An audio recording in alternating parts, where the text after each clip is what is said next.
What's up, everybody? Welcome to the Shop Mini RC. You know me, I'm Ken. My camera's shaking right now because I'm rushing around. I did not plan this at all. I don't do live streams. You guys know that? And I'm out of breath because I was running upstairs, running downstairs. So give me just a second while I share this out. Make sure you guys share the live stream. Share it to all your FCX and SCX and all those groups that you love to visit for the mini crawlers. I'm gonna get some people in here, and then we'll get this thing going. This thing, we got it. I was actually, oh, hold on, sorry guys. Like I said, I'm very ill prepared for this live stream.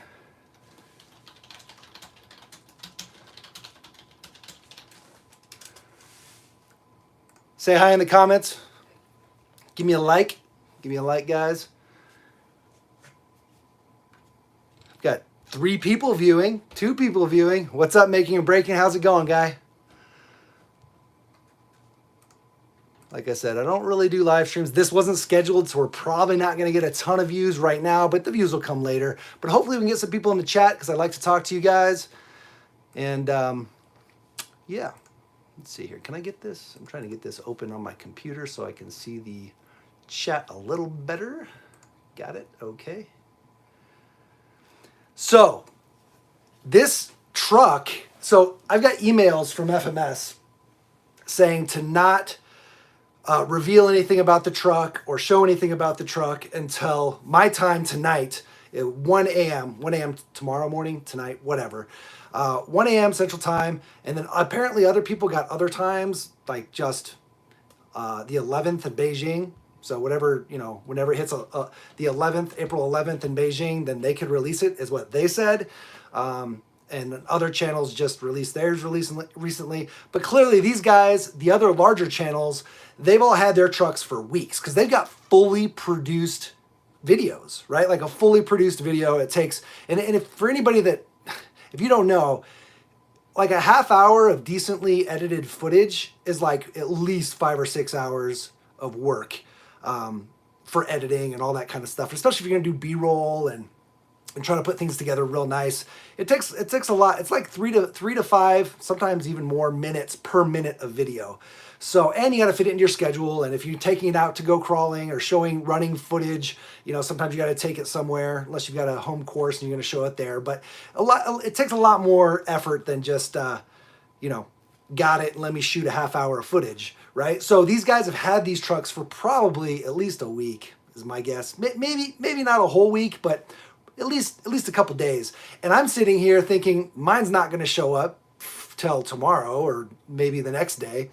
And because they just sent me confirmation literally like Saturday that they were going to send one. So they priority mailed it, and it showed up today while I was in the middle of doing other projects. Here, can I flip this camera here? Here we go. Bam. So I'm doing some of this, guys. Bam, crawler tracks. If you know about this, shout out to them. We've got a bunch of their stuff, and we literally were in the middle of shooting the video. Look at this mess. Pulled my workstation down. We've got this huge mess here of all these crawler tracks boards, and middle of doing a video on this and that. And so today I literally skipped crawling today because I'm like, I have a lot of videos to shoot, a lot of content to produce, and I'm kind of getting behind. I just have so much stuff to do, which is a good thing. But yeah, I was like, I even got a box of Endura parts to go through. This is for TRX, the T-Word truck. Look at this. We just got this guy, Little Guy Racing Parts Ripper that we need to finish. Tons of stuff, guys, tons. I'm making panels for this. I'm also biding time right now to get us some more views before I start the opening. So just hang with me for a little bit here. Let's say 15 minutes. If you guys can hang out that long, let's talk. Let's talk for 15 minutes. What have you guys been doing? What are you guys working on? Let's have a little chat here. Let's get active in the, down in the, yeah, T-word. Let's get active in the chat down there, guys. And, oh, you got this? got a video coming on some next racing stuff. Where's the truck? I don't even know where the truck is right now. I have too much stuff right now. It's all blurring together, and I'm kind of in a frenzy. So, yeah. Anyway, yeah, it's crazy trying to make videos, and then they like these guys again. I understand they're on a super tight schedule, right? Like they had just received the trucks recently. I get that, but I feel like every time it comes to trying to get a product release video, well, for at least for the ready to run stuff, every single time, like I don't know, is it because I'm in Colorado and everybody else is like on the coast, so they just get theirs early, and then mine takes an extra 2 days to get to me, and it makes a big difference. And here's why, guys. So YouTube literally looks at the first video that comes out on a topic. If you have your subject and your title and everything, they literally, this is why spoilers are so important. They look at the title, and for those specific search terms, essentially, they give them priority because they're first video. They're first to market with a video on that topic. So it is super important to be first talking about a specific product. Plus, there's just hype around it, right? So it gets shared the most and all that. And again, I'm not complaining about the other guys getting it first. I'm complaining more about me getting it last. That's more about what my issue is. And again, I can't really complain when this is a sponsored thing, right? I didn't pay for this, so I can't complain about that, guys. Like, huge shout out to FMS for being awesome and sending me a sample. But some of these guys, they get one of each color. They get them a week and a half ago. They got all this time to work on it, and then I've got to rush and be like, because here's the thing. It's almost not even worth making an unboxing video when 5 or 6 other channels already had it 3 or 4 days ago, right? Like, if I'm going to do a proper opening of this, a proper unboxing of it, and do a proper non-live stream video, like, it's probably not going to, I mean, I could rush it, but tomorrow or the next day at the earliest, right? And so what that means is all the other videos, especially the guys that spoiled it today, earlier, like this morning, and maybe a half an hour ago, and that's kind of what prompted me. I'm just like, you know what? Fine, I'm done. Let me just do the live stream because I don't want to be left out of that algorithm, right? And the hype. And also, here's the other unfair part. I found information very early on that wasn't even given to me from FMS, and I made a video on that information before FMS sent stuff over to me. And I could have released that video last week. I could have released the video last week, but I chose not to because I knew FMS wanted to keep it a secret, right? I admin the FMS mods and fun group, and I know they're like, we need to keep this a secret until release date. So I didn't release it out of respect for FMS. Right? I even scheduled to release tonight at 1 a.m. or tomorrow morning at 1 a.m. my time, Mountain Standard Time, so that they essentially wouldn't get a spoiler out there in the public because I respect FMS. So I think there was some confusion, and some of the other people, some of the other channels, thought it was, the day it turned the 11th in Beijing, and I could see how maybe from some of the emails how that could be read that way, but I was told a specific time, so I was going to release on a specific time. But again, I could have released that video last week, and then I would have had the algorithm, I would have had the views, I would have had the virility of being shared everywhere because I was the first video to market. This happened with the T-word TRX4M video. I released a spoiler video the day that was spoiled at the convention in Las Vegas. Somebody had sent out some information to the public, and I just dug. I was up till 3 in the morning, almost 4 in the morning, just looking for information, editing that video, and getting it posted. I didn't probably get to bed till like 5 actually that morning by the time it was uploading and ready to be posted. And that video was the first video for Traxxas. Lawsuit. That was the first video for that truck on the internet. and the T-Word company actually contacted my local store because my local store was a hobby town, and I go to that hobby town quite often, and I'm friends with the owner. And so he was out in Vegas, and they actually pulled him aside and said, hey, did you give this guy information? Because you can't be giving the information we're giving you now to people out in public. This is private information. And he's made a video on this thing already, and they threatened to pull his distribution of T-trucks to his hobby town because they thought that he gave me information and I spoiled it early. That's how important it is to that company to not spoil stuff early. And it should be important to everybody. Any company that's trying to build hype, you want things to release at the same time. You want everybody to release their videos at the same time. It's like a marketing blitzkrieg, and it's fair for everybody. Everybody has time to make their videos. Everybody has time to, do a proper review. If they want good reviews of the trucks or cars or whatever, buggies, if a company wants good reviews of those, not good reviews, but like well done reviews, then those videos need time. So you can't expect me to shoot a video of this tonight and have it ready tonight at 1 a.m. my time when I literally got this maybe an hour. Now it's been an hour, probably an hour ago, right? What time is it now? It's 8 o'clock my time. It probably came at 6, so 2 hours ago.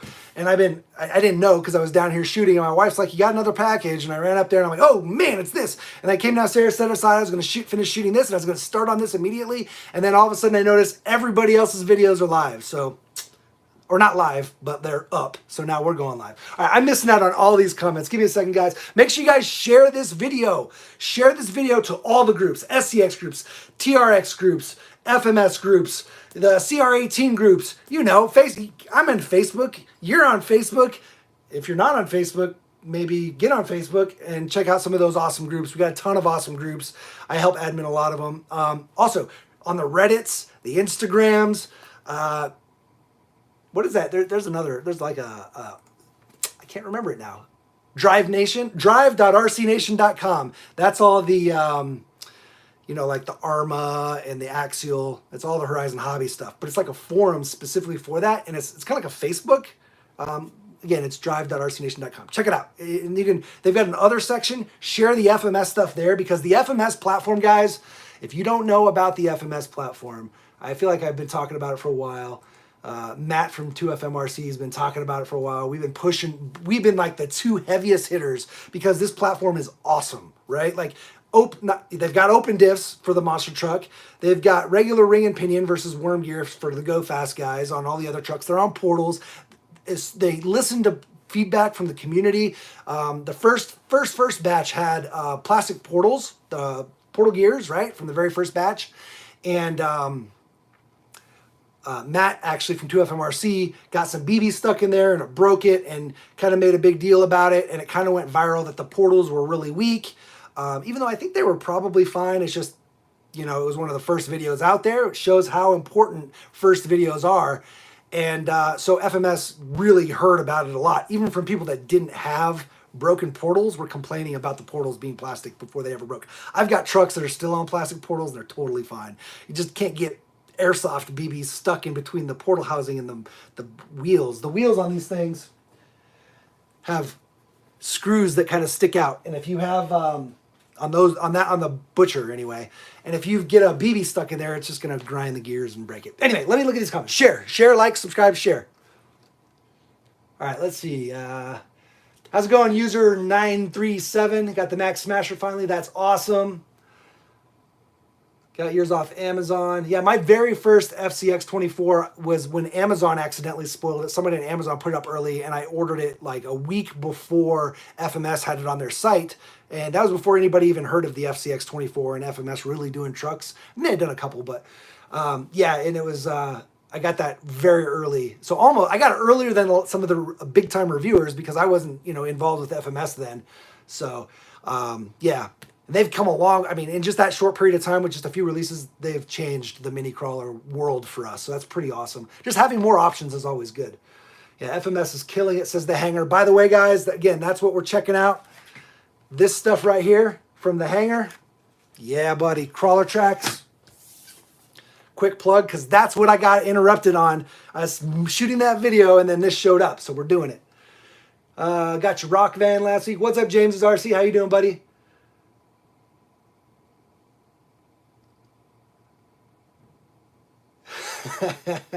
Yeah. All right, guys. I think we got time now. Let's go ahead and do this. What's up there, crazy quad brother? All right, we're going to cut this open. Here, let's do this. I'm going to flip this camera around so you have to look at my ugly mug. We're going to drop this guy like this. I'm missing my regular mat. We're going to move this. Now, because I'm doing the box opening live, I guess I'm not really going to be able to do a box opening proper how I usually do. What's up, Roger Bud? How you doing? I know. K10. No, this is a K5, if I remember right. We're going to slice this open. We're not even sure what color we got. We think we got a black one, which is what I want. There it is. Confirmed, guys. Confirmed. Again, share this video. Let's get some more people. 14 people? Come on, guys. We got 4,000 subs. There's only 14 people in here. All right, so here it is. Look at that. Look at that. Oh, babe. Ooh, baby. Ooh, buddy. All right.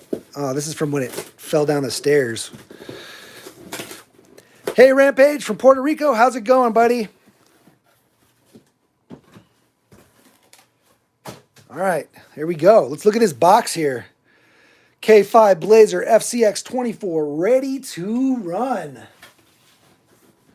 Guys, what color is your favorite?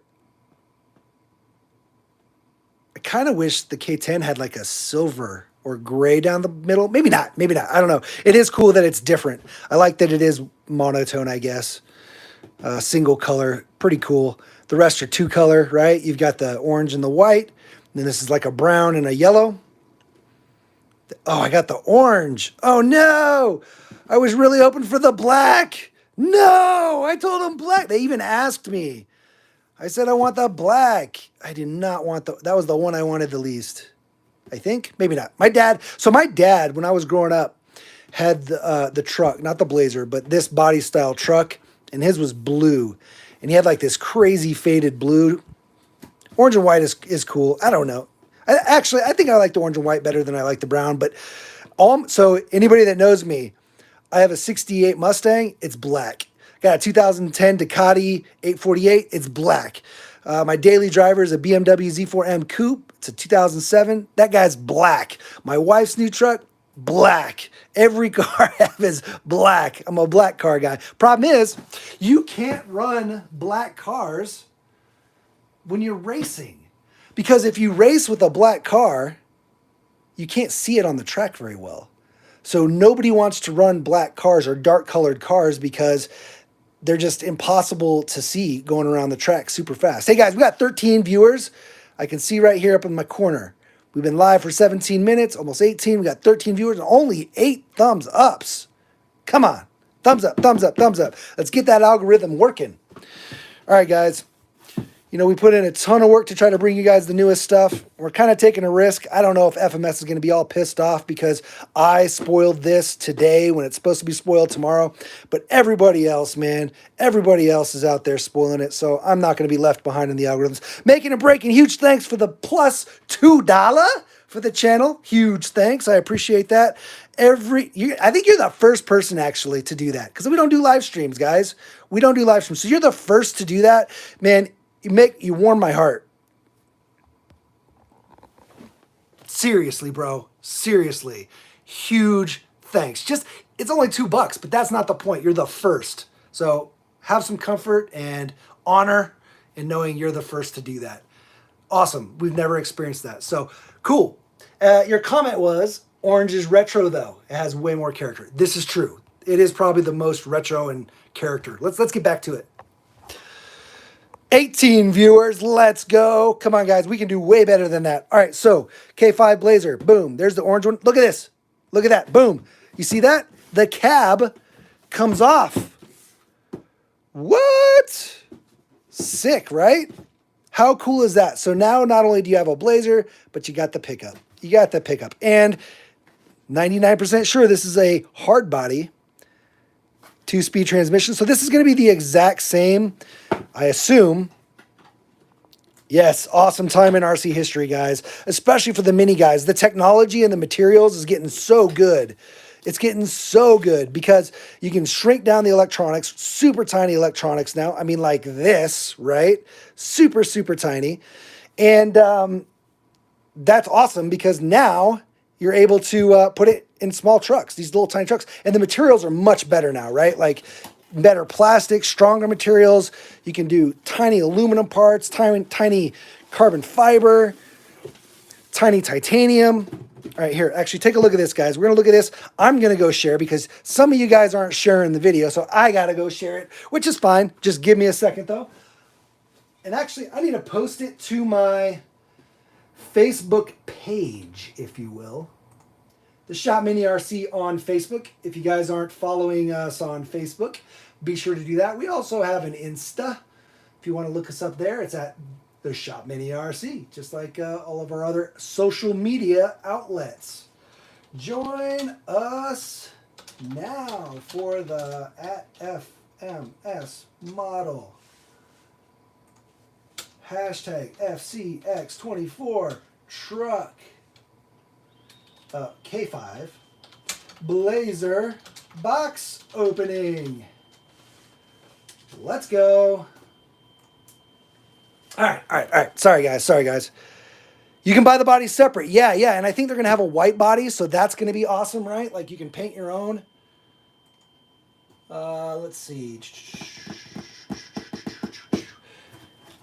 You know what's cool is if you, let's see, do they all, where'd they go? Where's them all? Oh, they all have white toppers. Oh, except for the black one. So actually, if you were to buy like 2 of them, which we might end up doing, we're probably going to buy another. If this one's the orange one, I probably will give it to my dad. I'll probably give this orange one to my dad because he's been kind of wanting an RC. He's not really an RC guy at all. I took him crawling once or twice. Let me think. He went once to Red Rocks with me, and then we bashed one around up at his house. I don't know if it's full ball bearings. We will check just as HFRC. I think it's going to have some bushings, though. I think it's going to have some bushings. I don't think it's going to be full ball bearings. I think it's going to be same as Max Smasher V2 and have bushings. The diff is probably going to be plastic, solid diff, just like the other FCXs, but that the non-Smasher FCXs, the Butcher and whatnot. But that's not a problem because I'll be honest, I have yet to strip out one of the ring and pinions out of these. Most of the strain is put on the portals, so that's why the metal portal gears are super helpful there.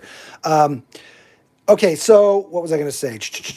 Oh, yeah, I'll probably end up giving this one to my dad. He's kind of been wanting a crawler. I took him to Red Rocks once, smashed around his house a little bit. He's up in the mountains. He has a bunch of property up in the mountains, so he can build himself a little course. We'll get him one of these. Like I said, I'll probably get this one for him if it's not the black one. And if it is the black one, then I'll probably just go buy one for him. That'd be pretty sweet. Or maybe I'll reach out to one of these other YouTubers that got all 3 and see if they're interested in some economics that makes sense for everybody. All right, here we go, guys. You have a Gen 1.55 Butcher? Yeah, they made a lot of changes from electronics to the different gears to the servo saver. So it's like there's like the 1.0, the first version, then there's like a kind of upgraded version that came with the metal. Well, the only thing it came with was metal in the portals, and then like another one where they ended up changing the servo saver, I think, and then the final one they changed the electronics. So it's like there's a bunch of different versions. Hopefully, again, this is FMS learning. They're ready to run market. They're new to the space, guys. So everybody should be patient with them. They're bringing us some awesome stuff, and there we go. They're bringing us awesome stuff, and again, having options is fantastic. And honestly, there's that T-word truck out there, and I do like the T-word truck. I hate the electronics in it though. And the FMS electronics, even the newest ones, which are slightly different than the originals. The originals had dip switches. I kind of like the originals a little better, but the newest one, we don't have a V2 Smasher, so I can't tell you because I don't have personal use. But from my understanding, that newest V2 does have a lot of the same functionality as the very first. It's just through buttons presses, which is fine. As long as the functionality is there, I am good with it. So if this is the same as the newest, then we should be good. But even the worst version of any of the FCX electronics is better than the T-Words electronics. They are horrible. Horrible. The truck itself is fine, but they're horrible. So anyway, being on par with a company like Traxxas, for FMS to be at the same level as that T-Word company, I keep saying their damn name, they're going to find me and hunt me down. They're killing it, right? Like FMS is killing it. There it is, guys. It is the orange and white. It pops, actually. Holy crap. So, At first, I was like, I don't really want that. But this is not going to convey on camera. But that is an orange, man. It's not like a bright, like fluorescent orange. But holy crap, it looks good. The FMS rigs, none of them support 3S. No, they'll just kind of, they won't fry, they'll shut down. All right, so what does this say? Beware of collision to avoid appearance damage. Yeah, don't wreck, guys. Come on, don't wreck. That is an awesome sticker. I want to keep that. I'm going to try to figure a way to peel this off, and I'm going to keep that sticker because that is awesome. I kind of want to put that on my car. Beware of collision to avoid appearance damage. Dude, okay, look at the details here. Look at that. Those are real chrome mirrors. Hold on, can we see the camera? Oh, I can't get it in close enough. Almost. Anyway. All right, let's check some comments, guys. Let's check some comments. Yeah, I think this... Okay, hold on. Sorry, guys. Sorry. Wow, we're getting busy here. Awesome. Good job, everybody. Hopefully they'll get the bodies. Yeah, they're going to have separate bodies. There's one FMS website before you can even pre-order it yet. So I've got links in the description below, guys. Check out the links in the description already. Those are my affiliate links. I think they are. I don't even know. I'm in such a rush. But those ones should be good to go to purchase. If the FMS one isn't live again, it's because I don't think it's supposed to be live right now. But like I said, the other channels are going, so we're going too. And Fair RC is a fantastic place. Check out Fair RC. They carry everything FMS. And Fair RC, guys, they do awesome mods of these truck bodies. They'll make them look rusted out and like they just make them look absolutely amazing. And they're going to be carrying all the aftermarket parts for this stuff as well that come from FMS and some of the other aftermarket. I think FMS or Fair RC, I think they're going to actually end up doing their own upgrades for these guys. So they're going to have their own brand. It's not going to be called Fair RC. It's going to be a different brand name, but it's their brand doing upgrades for the FCX24 platform. Super sick, guys. That'll be super sick. All right, check some more comments here. Let's see. I did get one. Yeah. Let's see. Where's the FMS site? Let's see. Yeah, this is probably going to... You're right. Let's see. Oh, I lost the comments. Yeah, Crazy Quad Brother says this is going to be one of their popular releases. I think it's going to be probably their most popular release. People love this body. They absolutely love it. You hate the battery in the T-Truck, says user 973. I agree. So I've got a video showing an adapter. I was going to point over here. I'll post it over here. I can't do that in the live, but it's on my channel. Just search for it, T-word adapter, and you'll see an adapter that you can use any stock 2S balance plug cable as your power leads in that TRX4M. So that's pretty cool. You also, the guy that makes that adapter also makes a hobby grade charger adapter so you can charge the stock T-word battery. Yeah, so just HFRC, he says he's bummed that they lost the first gen ESC with the extra light ports. I totally agree with that. Again, FMS is trying to find their way right now, right? They're still new, and I mean, as new as they are, they're killing it. But eventually, over time, they're going to get more consistent with, at least hopefully, they'll get more consistent with the release of the electronics and what's on the platform, and hopefully it'll just get better over time. And there were apparently some supply chain issues with the original remote. Those remotes are everything, all the transmitter and receivers, on like 90% of these small crawler ready-to-runs are all FlySky, and FlySky, I think, had even mentioned at one point some sort of supply chain issue with some of their electronics. So, what's up, Double A Day? You ordered the black one earlier? Awesome, dude. That's the one we thought we were getting. You know, in the emails back and forth, they mentioned black, so we were hoping we were getting the black, because like I said, all my stuff is black, and I can actually do black crawlers. Can't do black racers, but black crawlers and monster trucks I can do, because you're not having to see them on a track. So you can easily identify him. This guy would be fine on a track, though. Look how bright he is. All right, let's see. Hold on. What else we got going on here? What's up, Aaron? Yeah, stream's doing good, guys. Let's keep going for a little bit. Yeah, the MSRP on this guy's going to be like 149 or 145. Chat saying 145 and then 150 after the sale. My initial pricing that I saw was $159. So $159 might be the official MSRP, and then they're going to do a little bit of a sale to help kind of push the truck in the beginning. Yeah, these are great. This is a great looking truck, guys. Like all the stickers and details, fantastic. Fantastic. It's looking good. The wheels and tires are cool. It's got Coopers on it. The Cooper Discoverers. There you go. Can you see that? Sorry, I'm not looking at the camera. I'm just kind of, I don't know. We've also got a little bit of a glare going on here. Let's adjust our lights. There we go. That should help. Anyway, there's the Coopers. Let's see what diameter these guys are. I'm super curious about that, right? Let's check this out. Oh, millimeters. Come on. Looks like we're right at 55 or 55 and a half, maybe. So right in the 55 range, 55 to 56. So that's cool. These are obviously 1.0s, which is awesome. The Butcher had 1.3s on it, guys. And the Max Smasher, I think those are 1.0s, but they're really wide. They're like really wide. All right, so here, we're going to keep going. Let's keep box opening this. I don't want to drag it on too long. So they did say they were going to send out some extra parts. Hold on here. Give me 2 seconds. I want to look something up.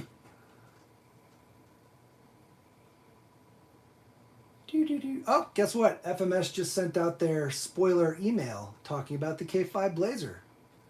Maybe about a couple hours ago. It's like a couple hours ago, actually. RC stuff. Let's see. Oh, yeah. The rooftop rack. Okay, so the rooftop rack here, they're going to sell this as an aftermarket upgrade. Boom. Now, there's no screws, so maybe I have to get screws for them. Not sure what that's about. Maybe there's screws in this bag. And then this bumper, guys. Check out this bumper. Yes, a tube bumper. Oh, let's go. Let's go. That's going to be sick. That's going to be cool. Oh, you want to see something really cool, by the way? Make sure you subscribe. I've got a video coming on this little guy. Look at this. Look at this. This is a working winch scaled out. Not just a motor with a wire attached to it. Like it actually looks like a winch. How cool is that? I think that would go awesome on here. It's not made for this. I'm going to probably put on FCX24. But what? Let's go, kids. Right? All right. Anyway, sorry. Just got this in the mail also. So we're going to be doing a little video installing that on one of the trucks. And that's going to be awesome. Anyway, I had to show it on here because that would be sick. All right. Anyway, let's keep looking. Let's keep looking. We got the bumper. We got this rooftop rack. It's all injection molded, so that's cool. There's no screws. I don't understand. I'm sure we probably have like non-official releases. Where do you buy what? That winch? Oh man, you'll have to just subscribe and wait for the video. I don't have the information in front of me right this second. It's an Etsy. There's an Etsy, and he's actually sold out right now anyway, so you'll just have to wait. Our approach angle. That's a good question, Kevin. How's it going, Kevin? It looks like 57 degrees on the front, 45 on the back. All right, so there's our approach angle. Oh, we'll just throw that right there. So that's pretty good, actually. And again, if you put a little bit bigger tire on here, which you could, right? Like there's plenty of space in there. You might rub a little under full compression, but you got plenty of space there. You'll definitely have a better approach angle. You can also remove the bumper, right? Just pop that 2 screws off, remove the bumper completely. This guy might be even better because look at that. It sits way high. It sits way high. And you've got this little skid here. You know what? We're doing this now. My tools aren't here. Hold on. Should be a 1.5, right? 1.5 chat? I think so. Oh, there's gonna be. I think there's gonna be two different because there's a bumper they have in the email, bumper style B and bumper style A. So I think there's gonna be two different bumpers. There's also gonna be two different grills, guys. So I do have another video just kind of going over a whole bunch of stuff before we got this, just the spoiler stuff we found on the website and other places. And we weren't gonna release it until tonight, but I put it live the second I saw the second YouTube channel post theirs. So I'm like, I'm not gonna be last here.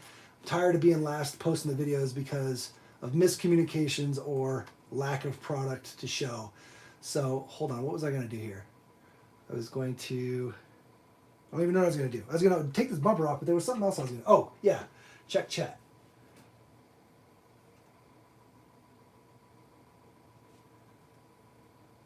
Did I say wrong with approach and departure? Did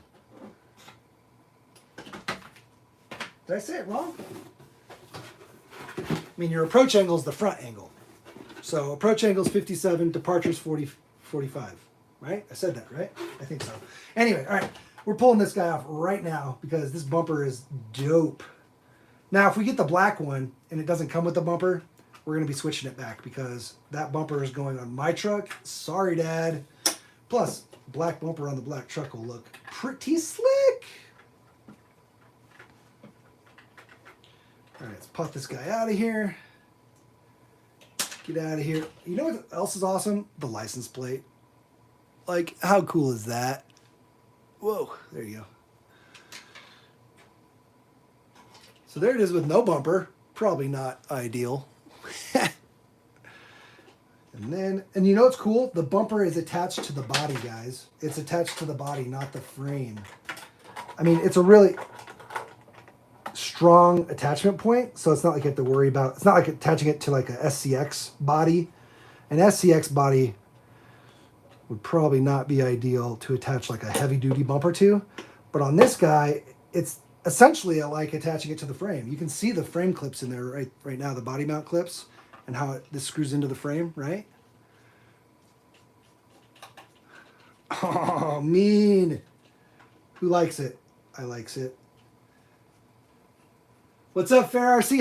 How you guys doing? We're just telling everybody you've got them on your site right now. I think right now, if not right now, at least in a couple hours, right? So we decided we were going to show this guy because we got tired of all the other YouTube channels releasing all their videos way before we released ours. Even though we've had ours ready for the preview spoiler video, we still hadn't released it because we were trying to be fair to all the other YouTubers and uphold FMS's wishes. So we didn't release it, but I went ahead and released it because I got tired of everybody else releasing their videos before they're supposed to. So if they're going to break the rules, I guess we'll all break the rules. That way it's fair. Because the algorithm don't care if you're following rules or not. They just care who's first. Oh, there's some screws. There we go. So that's going to give us our roof rack screws. We might have to drill some holes because they don't look self-tapping. You have to drill holes in your cab here. We still haven't taken the cab off, guys, and I am excited for that. So here's the roll bar, roll cage. That's going to be cool. Some more license plate stickers. Okay. And there's our transmitter. So this is the newest version of the FCX transmitter, and you can adjust all the stuff through button presses. So you should be able to adjust your drag brake. You also should be able to adjust your drive mode, so you've got forward and reverse or forward brake reverse. Okay, now, this is our first time touching one of these. We don't have a Max Smasher V2, so unfortunately we couldn't do any video coverage on any of that stuff trying to show you guys how to use it. So sorry. You know, if we did get that stuff, we would be able to make some videos about the transmitter and all the super cool secret stuff, just like we do for the SCX and for the TRX4Ms, but we don't have the newest stuff, so we can't show it yet. Plus, I only have so much budget I can spend on RC cars, guys. Your minds would be blown at how much money I spent this year alone. Well, in the past 1 year, not since January. In the past year since I started the channel, let's just say it's five digits. I've spent 5 digits, not including the .00 on RC cars in the last 12 months. which is insane, especially considering all the sponsoring that we do get from a lot of the aftermarket upgrade companies. So we're in really good with a lot of the upgrade manufacturers. You know, they like to have us, because we show how to do builds, right? Like we use their parts and show people upgrades and builds, and so they love to see that. They want to see people to see how easy it is to upgrade these things. But the ready to run companies, man, they don't mess around. They don't really want to. They only want to send it to the big YouTubers, it seems, a lot of times. But we've slowly been getting some help and working our way into that circle. Oh, that's awesome. Yep, it's got that easy clip system. If you've got the Butcher, a lot of people complained about the Butcher early on being very difficult to unclip the body. A lot of that had to do with because the Butcher fit very tight over the chassis. And if you had a wire in the way, it would be a problem, right? So the Max Smasher and this both are easy, quick release, like on and off, right? Like bam, you're on. It's not coming off. Well, if you're on all the way, we didn't do it. There we go. I thought it clipped, but it did not clip. So, I mean, you're not coming off, right? Your body's on there. That is strong. And if you want to take it off, it's literally like, da-da, da-da, and you're done. Like, super easy. So I dig that a lot. This battery strap is a big win. I think they got this idea from one of the customers. One of the customers did something similar. And so, again, big shout out to FMS for doing upgrades to make our life easier and better and improve their products. And, you know, it's good for them. It's good for us. They're using the same battery that they use in all their trucks. And I have no issue with these batteries. We usually change out the ends on both sides anyway. We use JST plug, the red one. This one's fine though, and it has no issues. Just a lot of our trucks are on the other plug, and we like to be able to swap our batteries easily. So we'll use different kinds of batteries in here as well. But this battery is great. It's only 5C, but you don't really need a higher C for crawling realistically. This is interesting. They've got a little design cue on this chassis part here. That wasn't there before. We actually have, let's see, do I have a chassis? I think I have an old chassis. I just took off. There it is. So we just did an upgraded chassis video. So this is a V1 Butcher, the very first FCX ever. You can see there's a little new design cue here, I guess. Guys, share the video. Share the video. Design cue in the front as well. This one you can see actually broke. Kind of hit something real hard there. What are you excited about, Just HFRC? What are you super stoked about? I see you said you're excited. I missed something in the chat. Oh, the battery strap. Yeah, excited about that. All right, I got to read the chat, guys. Sorry. Take this beauty in. I got to get caught up. I just kind of go on and want to show, and it's hard. I'm not used to interacting with chat. I'm also a little under the weather, so excuse the coughing. Why'd the grand reveal fizzle out? What are you talking about? No. What's up, Jason's RC? I didn't see you come in the chat, buddy. How's it going? Make sure you check out Jason's RC. His channel is awesome. He does a ton of cool stuff on there. Yeah, the winch would look good. Mitten State RC, how's it going, buddy? Glad it's a Chevy. I'll be honest. I love the Chevy, but I would have loved an early Bronco.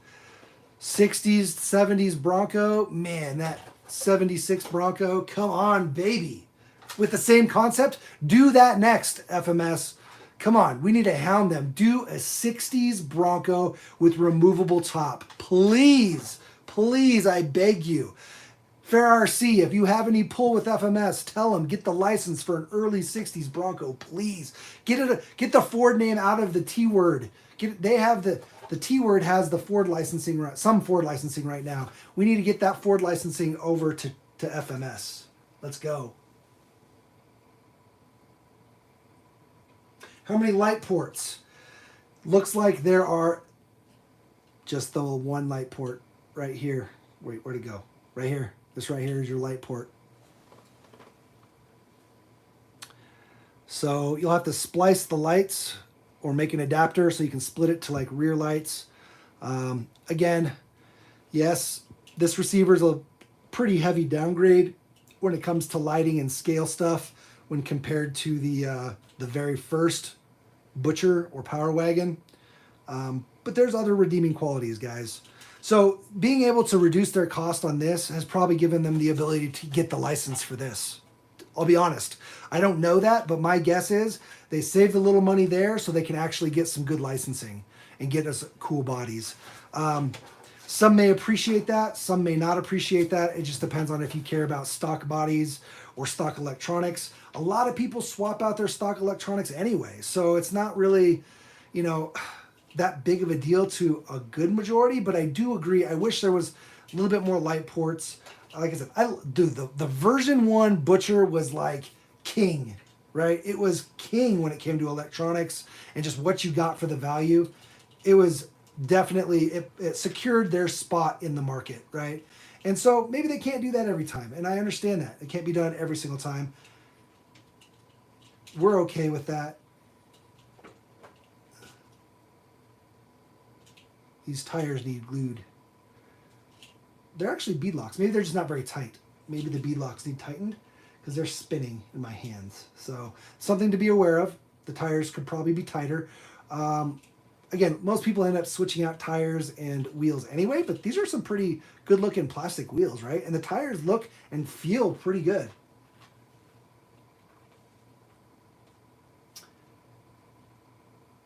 Okay, Fair RC says they have a really cool mod coming out, guys. So definitely keep an eye out on Fair RC's website. We'll try to get an affiliate link for that on that new mod truck. If we know when it's coming out, we can try to have that ready. If we don't know when that's coming out, then we'll just have to find out like everybody else, and we'll try to play catch up. He says it's not a simple repaint, so they're going to be doing something really cool. That's going to be awesome. Yeah, and Ford license, he mentions Ford licensing seems harder to get. I don't disagree there. That is probably very true. What's up, Andrew Ritchie? Wildman83. Trail Duster would be cool. Double A Day says a Ram Charger, huh? Wildman James RC. Axial was able to get the new Bronco. That's true, but that's Axial. Axial and Horizon Hobby are huge. All right, we got to figure out how to get this camper off. Does it just pop off?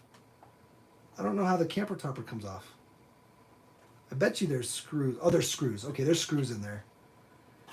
Let's see here. Maybe we'll work on that while we chat it up. Is 2FM in there? Yeah. What's up, 2FM? How's it going, Matt? And yes, everybody, it is a 2-speed. It is the same as the Power Wagon. So the Power Wagon and the Max Smasher, or the Smasher specifically, is the exact same chassis. It's the exact same transmission and housing and gears inside. Same motor, same servo. Some will come with a servo saver, some will not. Depends on what version you get. It's going to be the same links, exact same axles and portals, and everything is going to be the exact same on all three trucks, except the Max Smasher, or the Smasher, if you will, is going to have an open metal diff. This guy here, we'll open it up right now. Here, we're kind of all over the place. While we're talking about it, we'll just go ahead and open this guy up. This, I almost guarantee you, is going to be the locked diff that comes on the Power Wagon or Butcher. Okay, Power Wagon, Butcher, same thing. They're synonymous. I kind of interchange what I call it. The name of the truck from FMS was called the Butcher. There's a story behind that, so if you're ever interested in that, you should do some research on why the FMS FCX24 Power Wagon is called a Butcher. Pretty cool. Shows FMS did their research on just the heritage and the culture behind that kind of truck. So it's super cool. If you don't know anything about that truck and its style and history, definitely go look that up. Oh, you know what? I can't just pull that off. I spaced out. I've been working on too many other trucks. Either way, have no fear. Removals of the portals is here. This takes no time at all either. We'll just slide that out. Boom. Slide this out. Again, we just opened this truck today. We literally got this truck like 2 hours ago.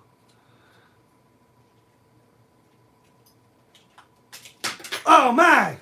Gears flying everywhere. Axles flying everywhere. What was I doing? Did we lose an axle? I think we actually lost the axle shafts. Oh no, we didn't. just the ring and pinion here. So it is plastic. It is greased up. But again, the diffs here, they're not really a huge weak point. I have yet to break one. I don't push my truck super crazy hard, but I even have a monster truck build using FCX24 parts. Uh-oh. Let's get this box out of here, guys. We built a monster truck before the Smasher was out. Oh, here we go. Oh, I thought that had a number on it. Before the Max Smasher was out, we took the butchered axles and we built an SCX-based truck. It's using all Endura parts. Not all Endura, but Endura chassis. And actually, here, I'll show it real quick.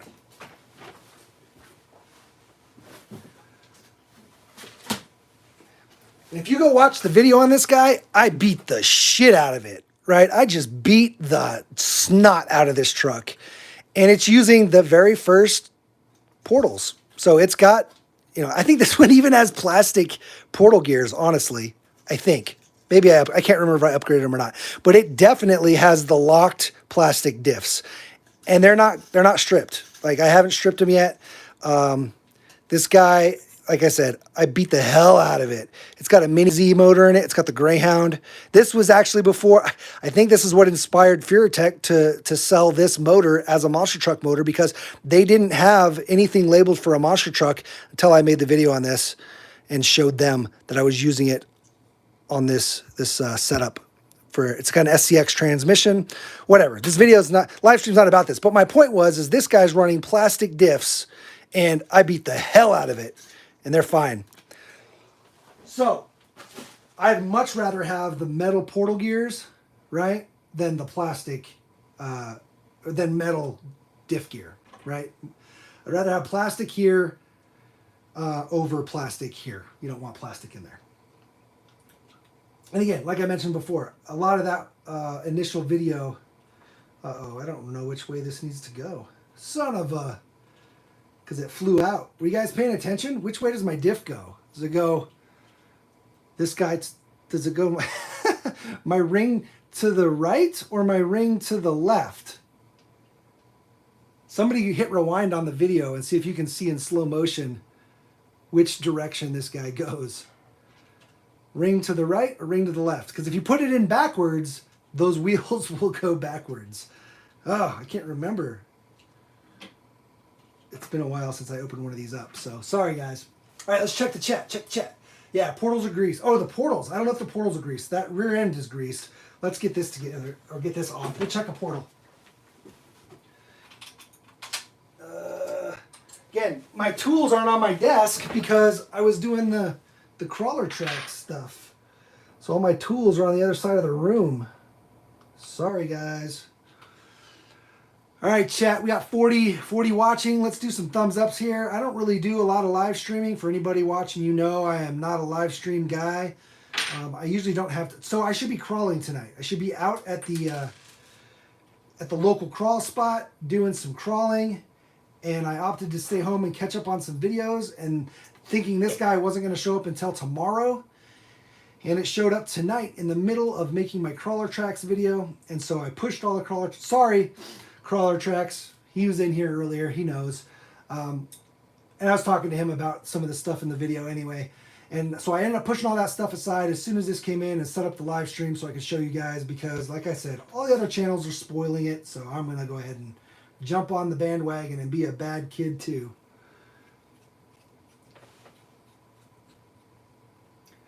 Roger Long has his FCX24 with a 78 Bronco on it from the Cabela's toy truck. So that's pretty cool.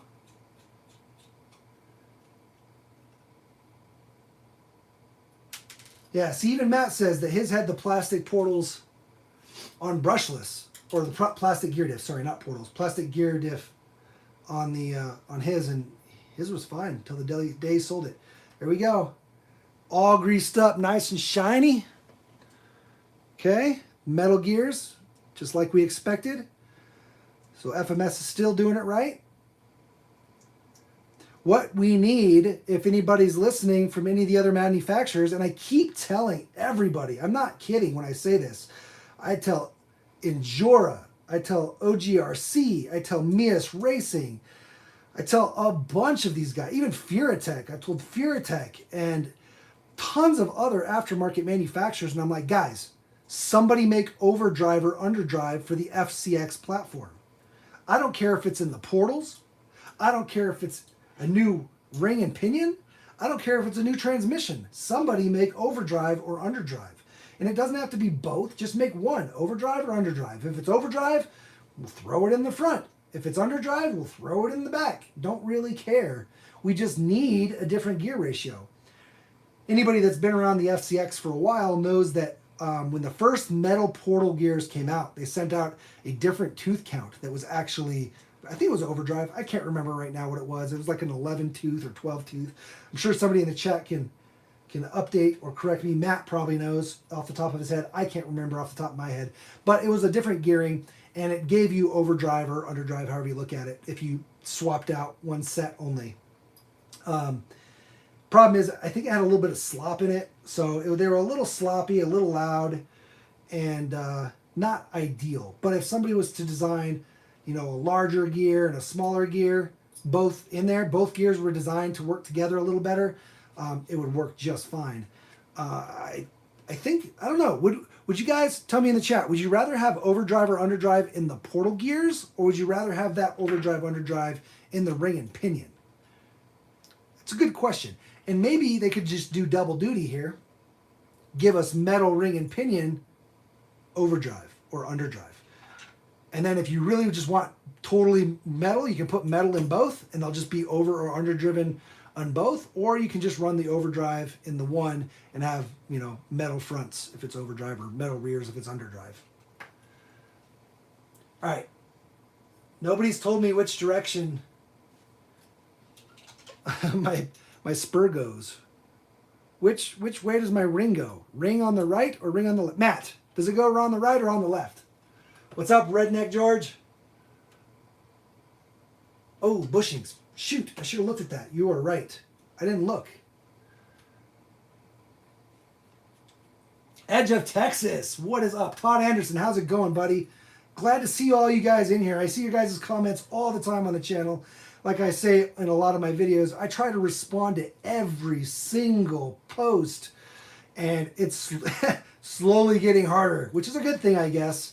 But yeah, it's good to see you guys all in here. Kevin Klein asked if there's bushings in the portal, so we didn't check that. We need to check that. I don't know if anybody caught it. I wasn't thinking that, but that is a good question. Oh, shoot, still got a screw here.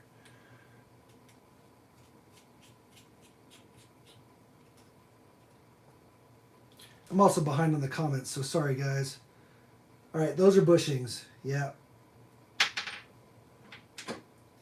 You got bushings. So bushings on the portals, guys. So that's kind of I wouldn't say it's a big sad, but that's a sad. But at least they're easy to open up and swap out. It's not the end of the world.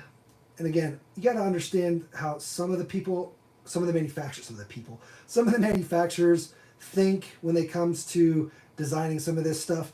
So I think there's a little secret that some manufacturers don't put out there. And I think it's that they purposefully, not just to save money. And I would do this if I was a manufacturer, and I don't know if it's dirty or not, but so like on the FCX, excuse me, on the SCX, there's a lot of little modifications you can do to the stock truck without buying anything. Just relocating and moving things, just little things. And sometimes that stuff is that way because there's other bodies they're trying to fit on or other things that you're not considering. But some stuff, I legitimately think they do it so that people will take their truck and unscrew screws.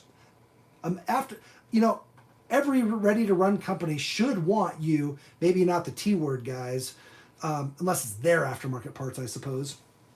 But every company should want you to put aftermarket parts on their truck or upgrade their truck. So they need you to feel comfortable in taking it apart. So if they give you some low-hanging fruit and say, oh, all you got to do is change this shock location, move the shocks from here to here, and you'll get much better articulation and performance. Lower this, move your battery tray like this, and just do basic rearranging and basic adjustments to the truck, it gets you taking things apart and taking screws apart. And that makes the new guy feel comfortable. A lot of my core audience has slowly become more apt at doing upgrades, right? Like they're not newbies anymore. And so while I still try to make my videos very much focused on a new guy who's never taken his truck apart before, never seen a build before. Oh no, we just lost our axle point. Oh, there it is. I try to repeat the same things over and over because I don't know if it's their first time watching the video or their 50th time watching one of my videos. So I need to make sure that if it is their first time, they know what I'm talking about when I say stuff. And like when I'm pointing things out, they know about those things because they may have never seen that before. So I think that manufacturers do things so that people will be like, let me adjust that, you know? Maybe it's an oversight from the manufacturer sometimes. Maybe it's on purpose. But I would purposefully put little things in there that are easy to change and upgrade so that new guys feel comfortable. Man, my jaw's starting to hurt because I'm talking so much. And I'm still getting over that tooth pull from like 2 weeks ago. We got a little video on that the day of or day after. Man, you're braking. You did it again. Thank you, sir. Move the drive shaft. Spin the tires. Note. Yeah, but I don't.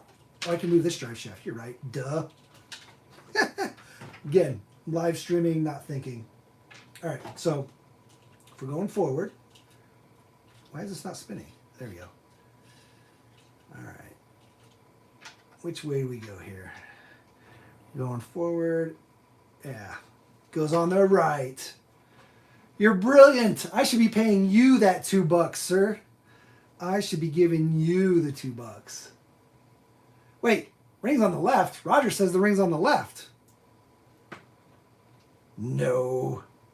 No. Oh, portals. Ha! You're right, Roger. Son of a... Because the portals spin it backwards. Teamwork makes a dream work. Making and breaking plus Roger equals win. So now, yes, you're right. Because the portals make the wheels spin backwards. So now, there we go. Let's go ahead and spin this guy forward. There you go. We're going forward. All right, guys. We're getting somewhere. Wait, is that going forward? What's happening? Oh, we're not spinning. There we go. Yeah. Yeah. All right. Cool. Winners. You guys are winners in my book. Oh, and it's freaking on the... Wait, hold on. It's on the freaking case. Nobody told me just to look at the case? Oh. Chat. All the rest of you failed me. It's okay. I still love you. I always do that, I feel like. Whenever I pull the gears out, I'm like, which way do they go? Which way do they go? And it's the freaking case. Come on. Come on, Ken. I thought you were the pro.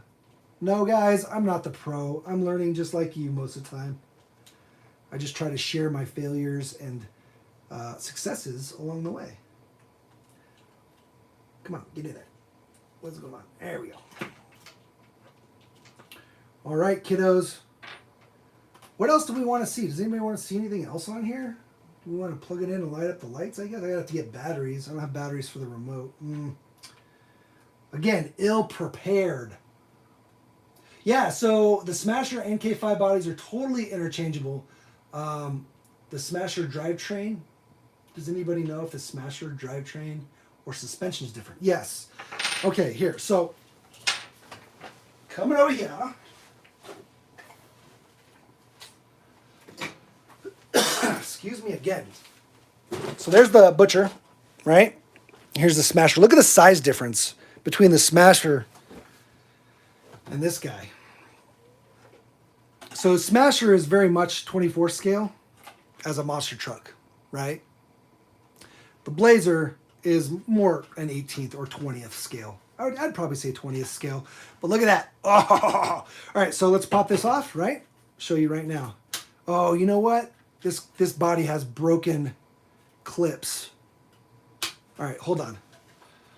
They're the same, though. Just so you know, they're the same. The only difference between the Max Smasher or Smasher, the Power Wagon, and this is that the Smasher has open diffs, right? So if you turn the wheels, see how they spin opposite?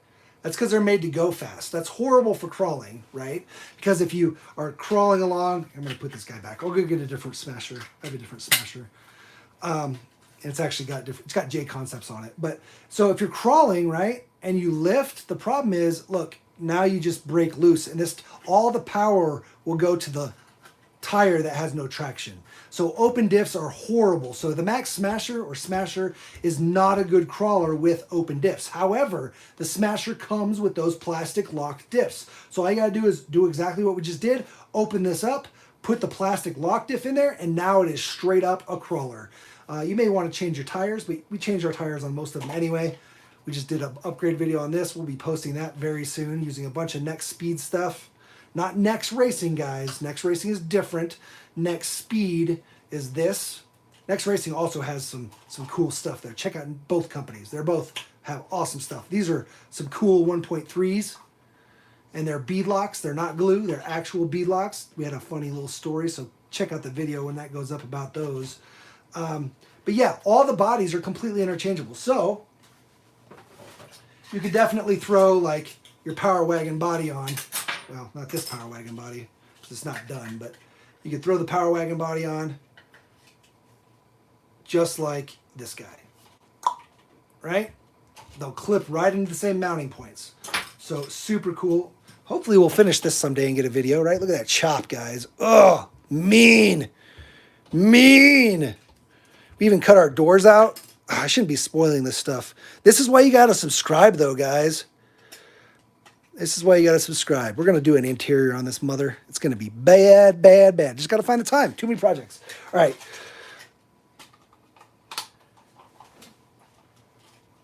Chi Hung said switch these two, so we'll do that. Bam.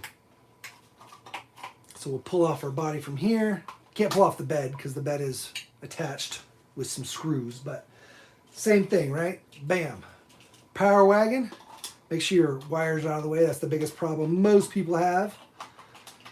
And it just clippy clippies. Clippy clippy. Look at that. There you go. Okay. Yeah, buddy. Put the Blazer on the Smasher. Yeah. Let me go get a Smasher that I can do that with. That Smasher has magnets blocking the front clips because I totally destroyed the front mounting points on that truck. So hold on. Oh no, we can't do it on this one either. Son of a... I was going to show you on this truck because this is a bad mamma jamma. Boom. There's the Power Wagon on a Smasher, right? But we've got the bed on there and I'd have to unscrew the bed. How interchangeable are most parts with an FCX24? All of them. Every part you can get for an FC, it's just like the SCX, right? All the parts are interchangeable. So you can buy any FCX parts, these Next Racing, right? We got the Next Racing here. We got the Next Speed here. All this stuff you see here can go on this guy, straight out the box. All this stuff can go right here. Boom.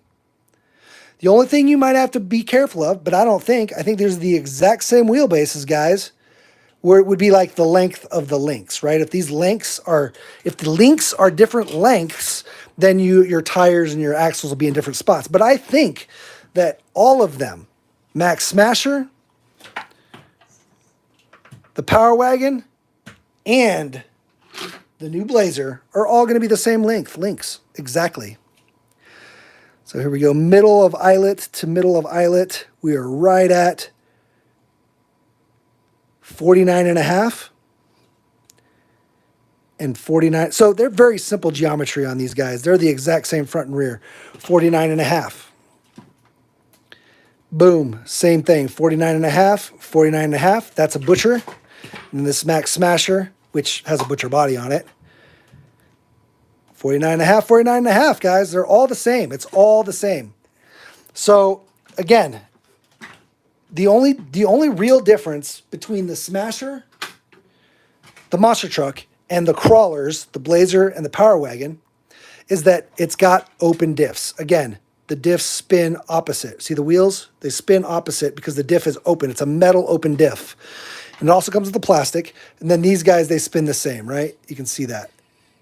And that's what you want for a crawler, okay? This guy's going to be the same way, right? Spins the same direction. Guys, we're at 70 minutes.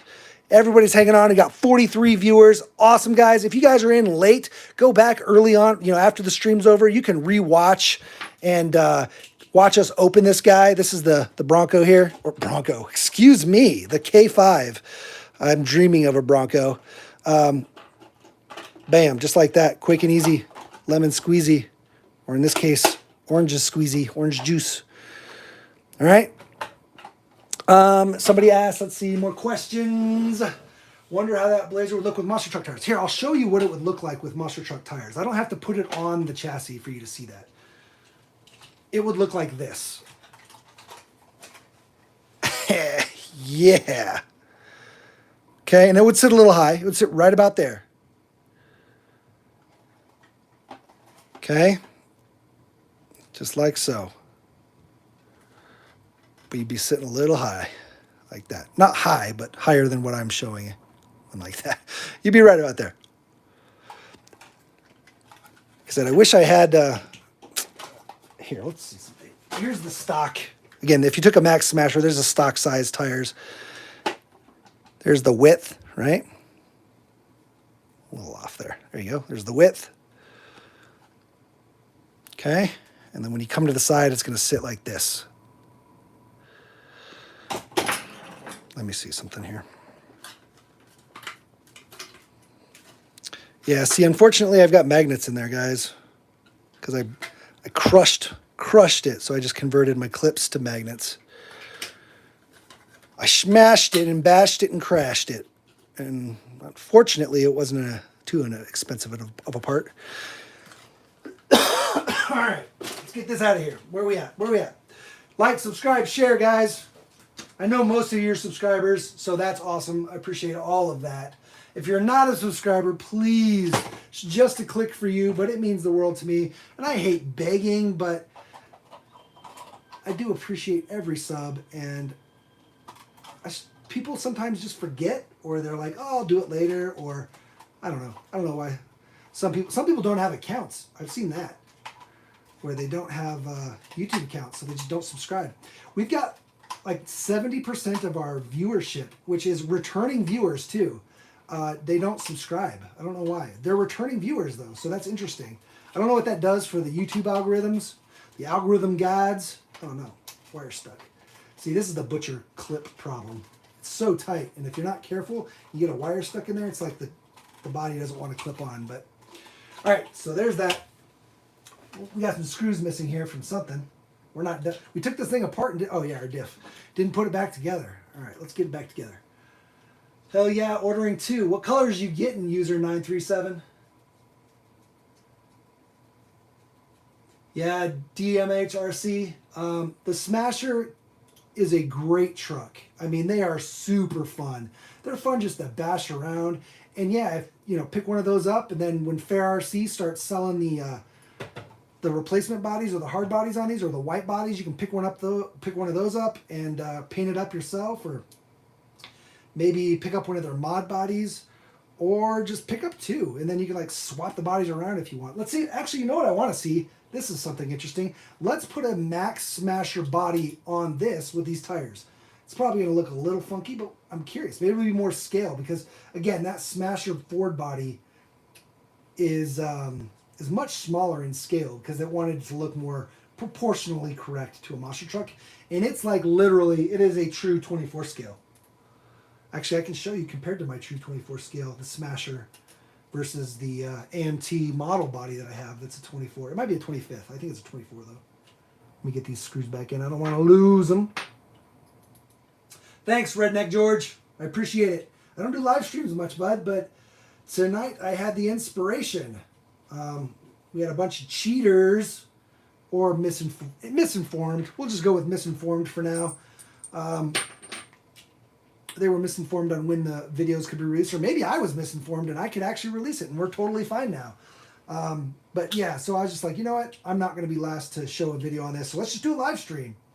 Also, I received my truck today. Oh, look at this. They put some protecting. This is not normally on there. I wonder if that's a V2 thing. Again, don't have a V2 Smasher, so I wouldn't know. Anybody with a V2 know if this antenna protector is part of the V2? Or is it new to this? I'm not sure if it's new to this or not. All right, this is what I want to do. Come back. Come back, smasher. All right, let's pop this guy off again. And here we go.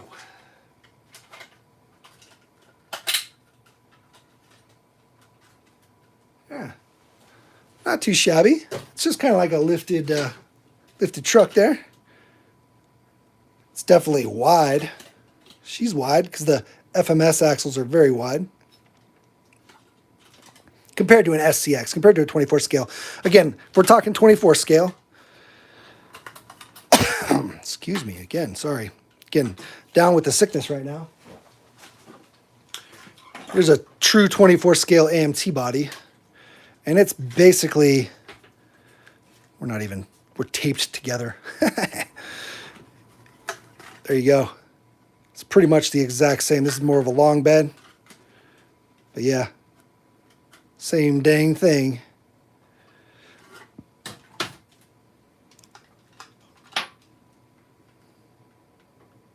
Right? Cool, huh? So yeah, buy a Smasher, buy the new K5, switch them around, do it up. Super cool. Super cool. We're excited for all. We just love seeing new products hit the market because it means we have more options, right? Love having options. Where's this truck body chassis thing? We also got this guy. Look how stretched this guy is. What? Totally stretched out. That's going to be for that chopped butcher. That's all RC all-wheel drive.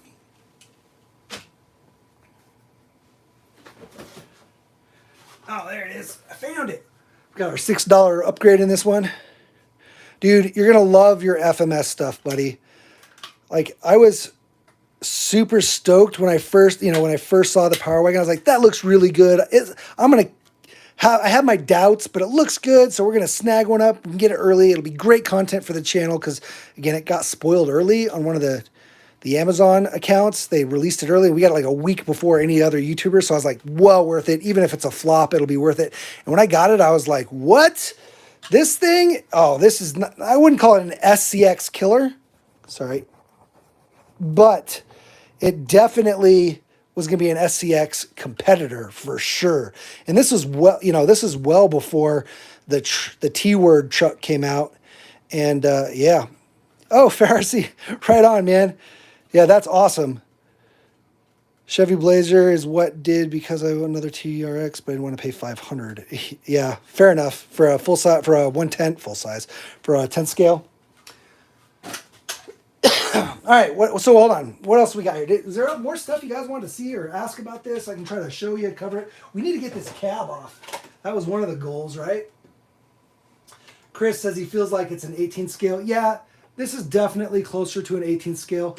Actually, here, let's show this. We got this from FMS, or actually, this one came from Fair RC.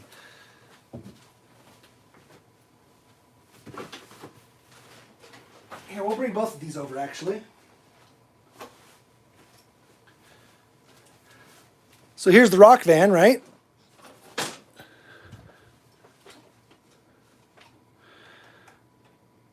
And there is this guy. Now, this guy is very wide, right? He's definitely 18 scale, the blue truck here, the Apache.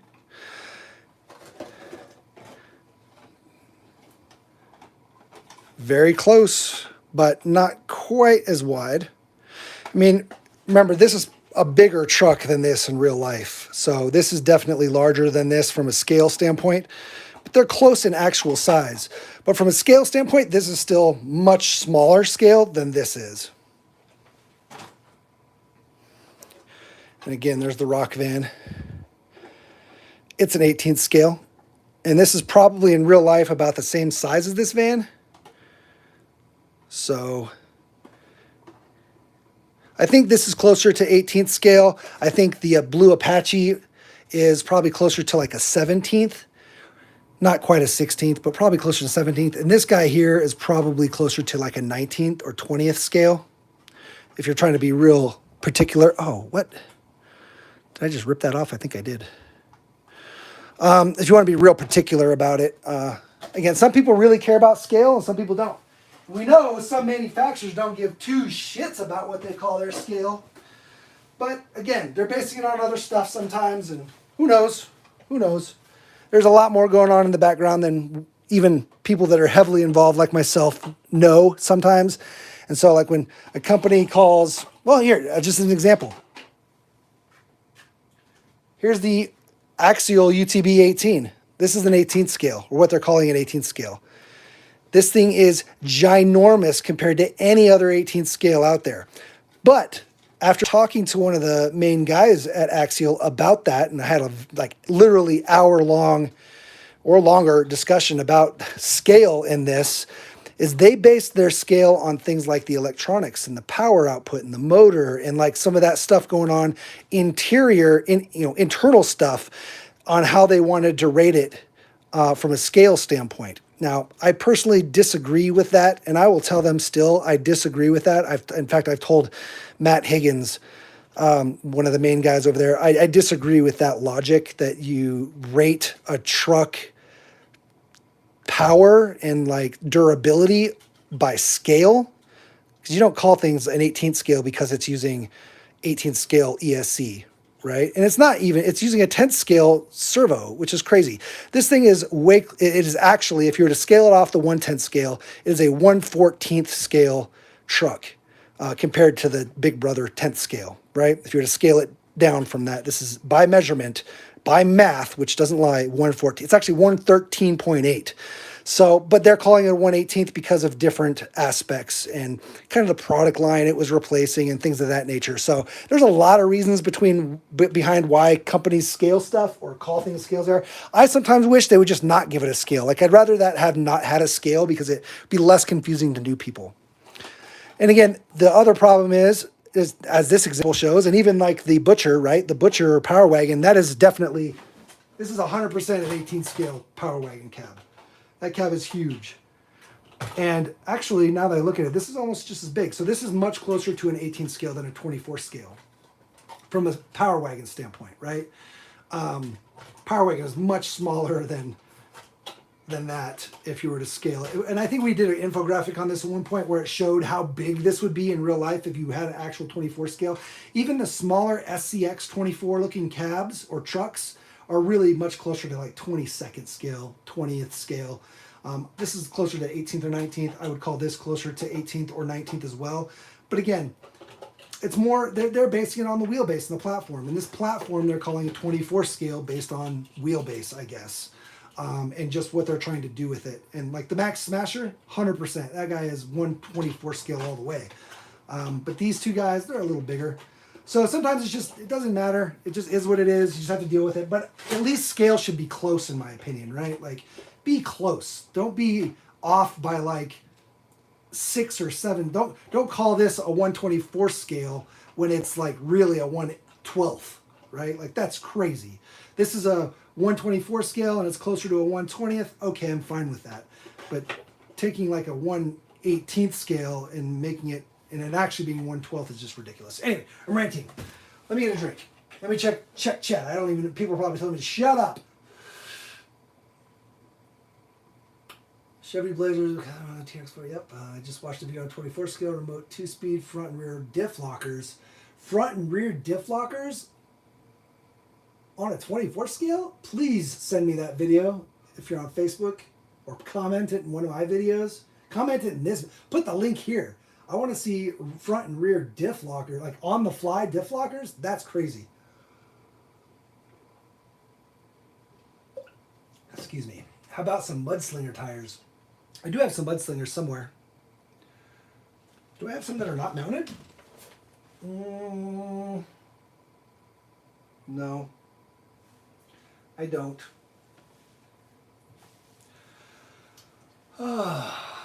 Need to figure out dig. Yeah, if people can get dig, it would be done.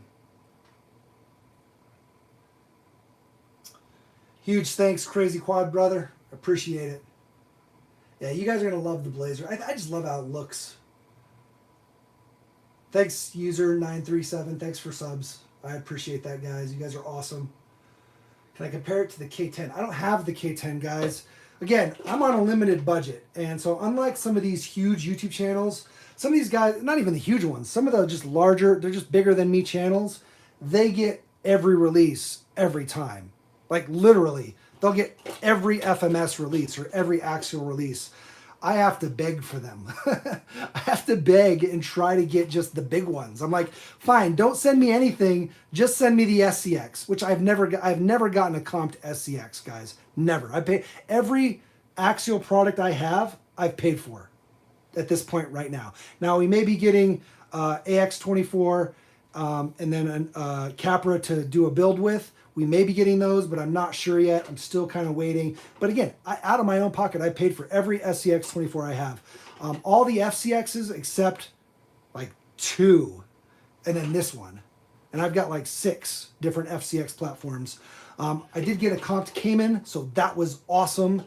The 6x6 super sick truck from FearTech. It uses FMS axles. It's literally this exact axle that comes on this truck is used on the FearTech Caymans. So just know that, guys, that all the parts from the FearTech Cayman axles or from the FCX axles, totally interchangeable. That's because that's how good of an axle this truck has. People love this axle. They love that it's a portal.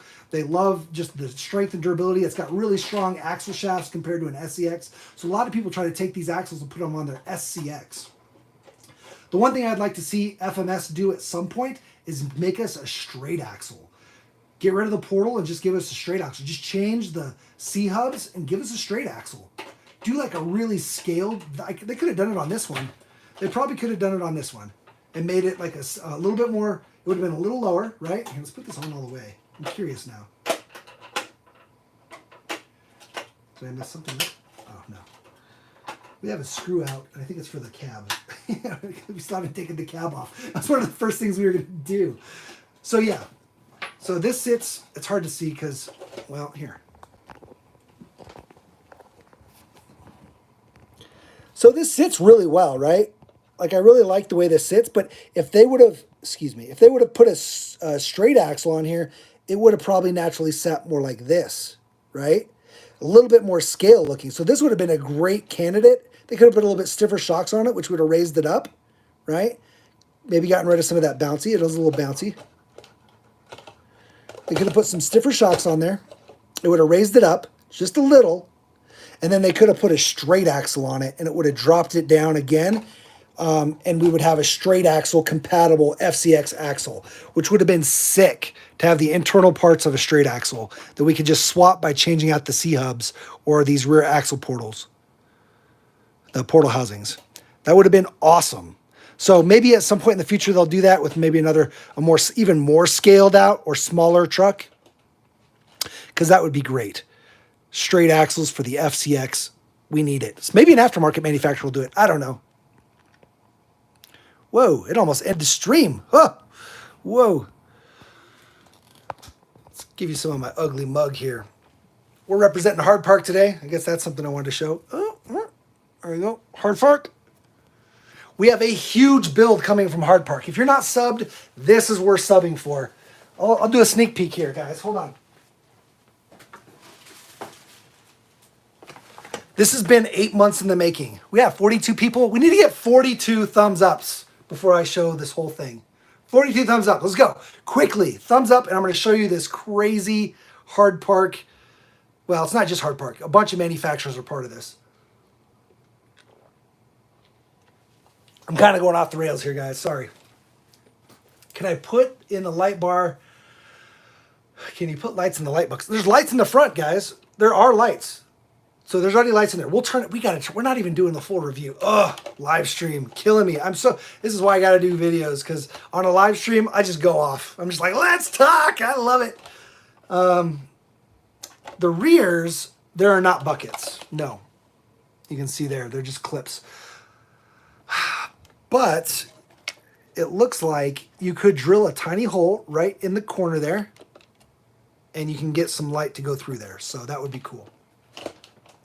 Big T won't be happy. What won't they be happy about? Oh, if we make straight axles? Big T, they're going to hate it. if there's some FCX straight axles, because anybody doing a build that wants to use ring and pinion straight axles right now has to use the T-word axles, but not if there's some FCX T-word axles. And yes, the light bar that goes on the roof in the bed, they have buckets, guys. Look at that. 5 light buckets. Come on. Oh, we got it. 41 thumbs ups. We did it. You guys were amazing. I knew you wanted to see this. So we'll show it like this. So we got, check out these wheels. Oh, ooh, those are the hard parks. Clear. Are those clear? Are those clear? Those are clear. We got some Hooker's Garage. That's the powder coating red here. Hooker's Garage powder coated red here. Some 3-flow 9 RC. Ooh, buddy. Theron is local to me. And he makes amazing parts for comp level crawlers.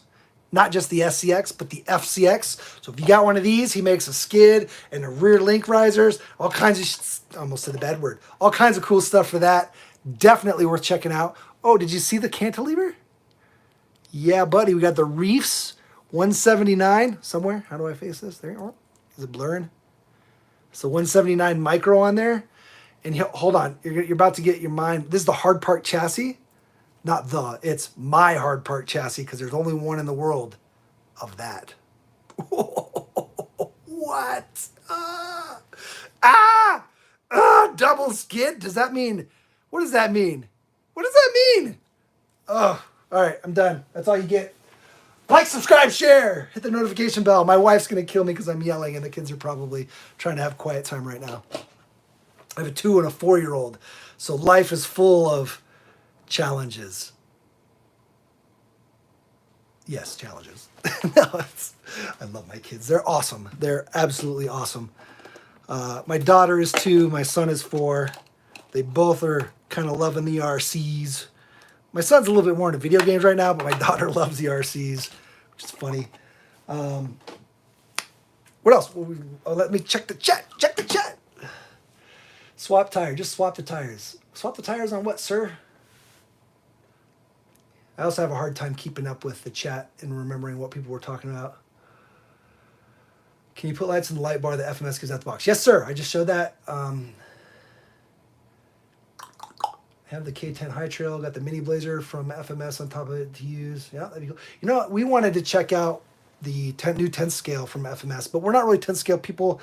And again, so I've kind of got this rule. If it's not something I absolutely want or need for the channel, I'm not gonna buy it. If they want me, if somebody wants me to do a review and it's kind of fitting, I will go ahead and do it. Like if somebody sent me an airplane, I'd have to try to deny it. Don't send me an airplane. Don't send me a helicopter. Don't really send me a boat unless they're mini, right? Because we're mini RC. So I would probably do it if it were like a micro scale.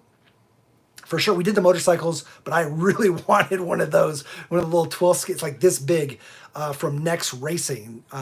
Next Racing did these 10 or 12 scale little tiny motorcycles with no gyros. Like you have to use centrifugal force to keep you up. They're pretty hardcore. They're awesome. But you know, if generally, like it's hard to tell. Like if Axial's like, hey, I want to send you an SCX6, do I tell them no? Because it's not part of, I don't do mini, it's not a mini RC. Like part of me says, you know, I'm not trying to do a full RC channel. Like I'm trying to stay in my niche, right? I want to know my role and stay in my niche and do mini RC, which is generally like 16 scale and smaller. So we'll do like the mini Bs that we have back here and stuff like that. Look at this guy. You guys will recognize this. Everybody uses these on the FCX and SCX and TRX. This is the Adventure Force team, guys, except I used it on my buggy. Look at that. Oh, it's hard. It's a mini B. This guy's a beast. It's got like a 7,800 kV in it. Oh, this was the 52. I've got another one with a 7,800 in it. Anyway. So yeah, we usually just try to stick with the minis, right? But if Axial's like, hey, if we send you an SCX6, will you do some upgrade and build videos showing it? Because that's kind of really our focus. I'd rather not do like a box opening of an SCX6 because it's not really, again, it's not really in my niche. But it's hard to say no to a product like that, right? And I don't want to call it free because they're not free because there's a lot of effort that goes into making the edited videos. Even this live stream, I mean, I've got to be available, which is hard when I've got 2 kids. That's why I don't do live streams very often. I have to literally block out an hour of uninterrupted time, which is very difficult. Even when I'm doing my videos, I'm constantly getting interrupted, which is really difficult because it makes editing very difficult. Sorry, I'm pulling the cat out. And so it's rough to do a video sometimes when it's not really something that's in the niche of what my community is looking for. And again, I like to expose the whole point of doing mini RC and not mini crawlers or mini Z, because I'm heavy into mini Z and 1/28 scale, is that I wanted to be able to show the different verticals within the mini industry, right? Like I wanted to be able to show mini crawlers and mini on-road racing and mini buggies and off-road racing. And like I said, if they're mini boats that are high-end, hobby grade mini jet boats, and I would look at those. They're just not, I have so many projects right now. It's like not my focus. Also, another thing is when I'm sent product that I agree to do a review on or a build video with or something like that, that stuff takes priority. So I've gone to Orlando as an example. I've got an Orlando, which is a 136 scale Jeep. I've got everything for it. I've got multiple motor options. I've got multiple servos. I think it's got front and rear steering. I can't remember at this point, but I bought the sound box for it. So it's got that. FearTech has a brushless upgrade, which I really want to get. But the problem is, if I buy the brushless, it's just going to sit there because the whole truck is just sitting there. I haven't done the build yet because I bought it with my own money, and it becomes not a priority when it's not a sponsored video per se. So I try to show that stuff every once in a while where it's like this, and especially if it's hot and it's new and it's cool, yes. But like the old Orlando Jeep is kind of old news, so it's hard to motivate me to do a video on it. Someday I'll do the build, and I'll probably do a review just showing the build. I probably won't do the whole build on video. Maybe, I don't know. But we'll see when we get there. There it is. Boom. Truck.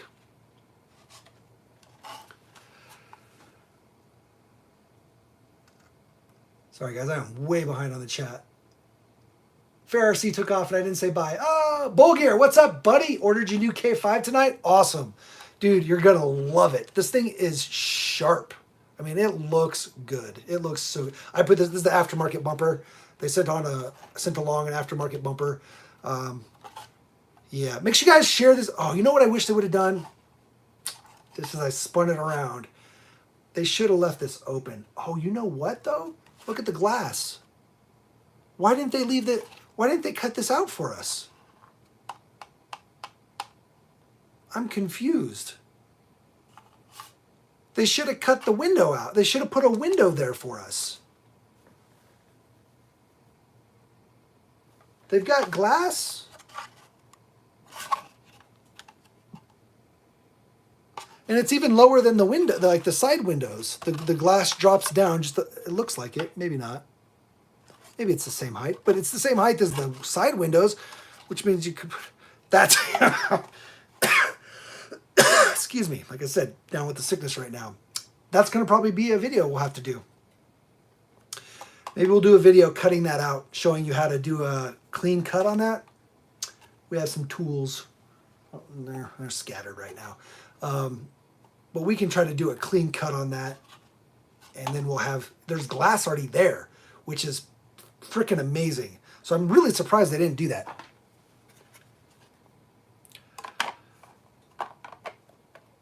Dude, I love the topper. And I'm sure somebody can come up with some really good quick attach or detach, maybe some magnets, some strong, smaller magnets, or maybe just like a quick, I don't know, a way to quickly release this so you don't have to screw it on and off. But it's not a big deal if you do. It's just 4 screws.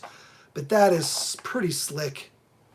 Dude, I love modularity, and I love when you can buy something and change it immediately. Like I don't have to go buy more parts to do this. I can pull this off, put the roll cage in, and now it's my truck, right? Like it's how I want it versus how every other truck is like. So multiple color options with multiple configurable options. Oh, dude, you're killing me. You're killing me. You're really playing the heartstrings here.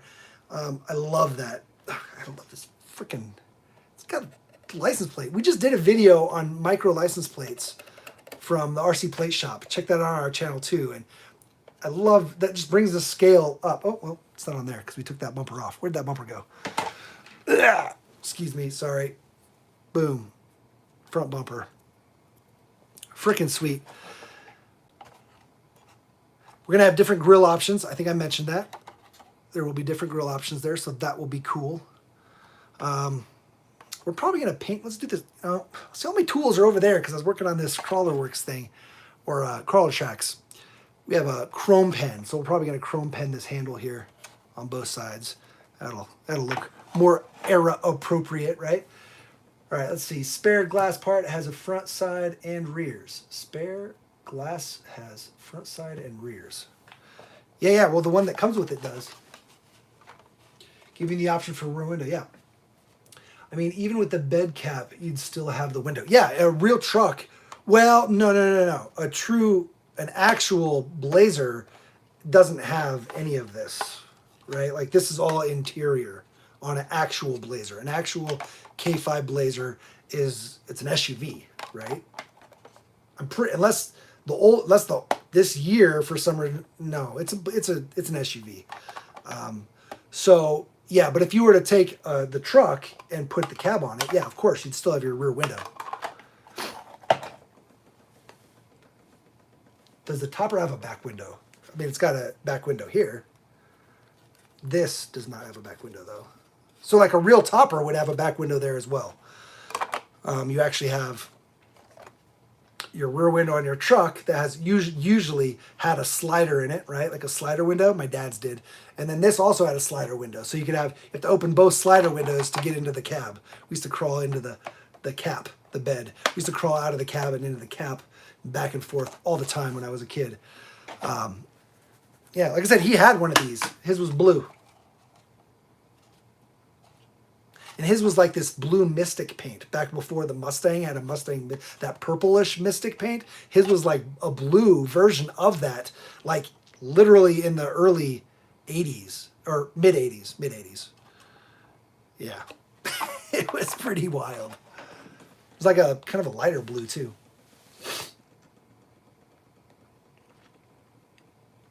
Why are you bummed about the rear window on the cab? I don't think that's that big of a deal. I'm more bummed about this. Oh, the cab. Yes. Sorry, I think it said cap. Yeah, this is a bummer.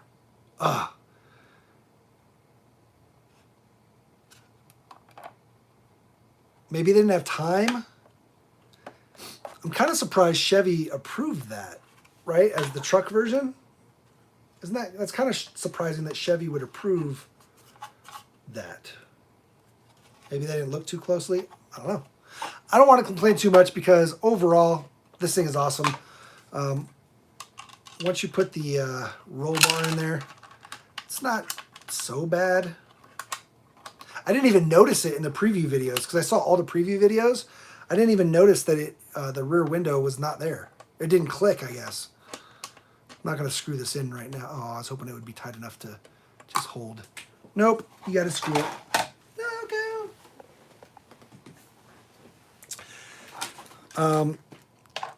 Like I said, there's also going to be this roof rack option for this guy here. Pretty sweet. What else we got, guys? What else we got? Sticker it. Yeah, you can sticker that back window. That's true. That's true.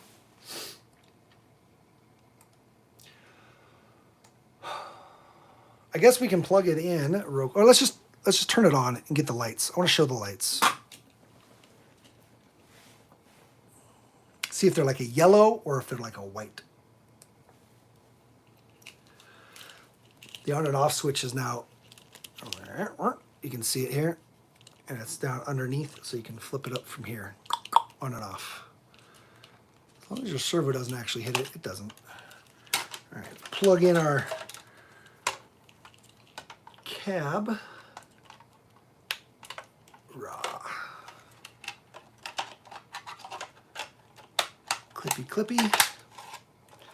And whoop, there you go. They're kind of a yellow. That was a quick look. I don't have batteries in the transmitter yet. Here, we can turn it off and turn it back on again. Whoop. Whoop. Maybe I should, you know what? Let's get some batteries. We're going to drive it over this crawler tracks. It's here.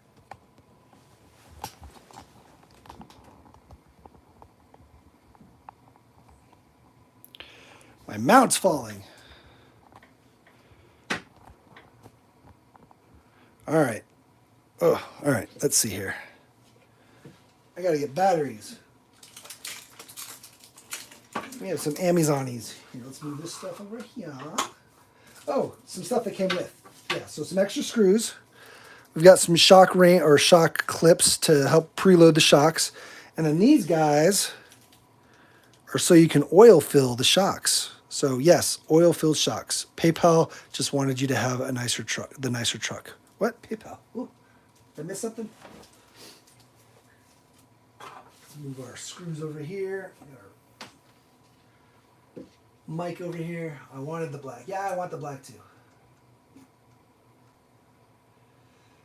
I'm glad they beat the T-Word company to the draw on this body style, knowing they have the 10 scale version. Expected to do it. Yeah, I kind of figured those guys would have done this truck real fast. I'm hoping FMS can swap my colors because I thought I ordered the black, but PayPal switched it to orange. Maybe everybody's getting orange. I don't know. Did it 6 hours ago, huh? You definitely need to email whoever you bought it from. If you bought it directly from FMS, yeah, definitely email FMS directly. Yeah, I'm super glad the lights are yellow too. Like if they were a white light, that would have been a bummer because it's not error correct at all. Yeah, definitely reach out to him directly. Did I not click this back on? All right, so we're gonna, oh, you know what? If we're gonna drive this thing, we gotta put the battery in. Actually in.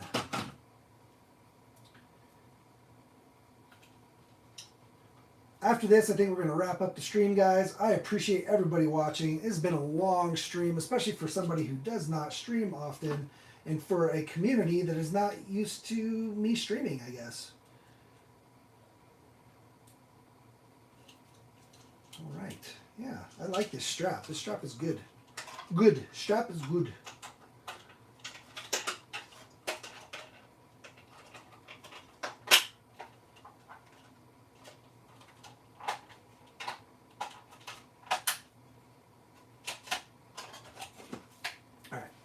Pop some batteries.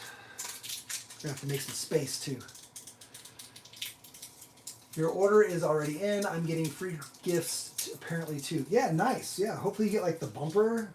I don't know what other gifts they're offering. It's probably going to be the bumper in this roof rack. That's my guess. Not 100% sure, but that's my guess. Because I haven't seen anything. Unless you guys see anything about the extra bonus freebie stuff if you order now? Because I don't know what they would be. I didn't see that. Nothing was in the email about freebies for ordering now. So maybe Fair RC knows. Fair RC, do you guys know what if there's freebies and what those freebies will be for the people that are ordering now?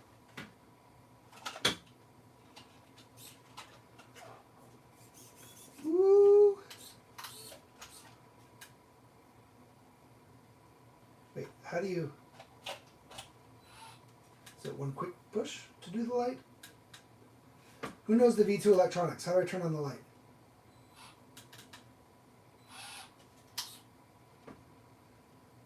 Double click? No. Click and hold? I don't want to set it into bind mode. Uh-oh. How do I turn the lights on? I thought it was click the bind button.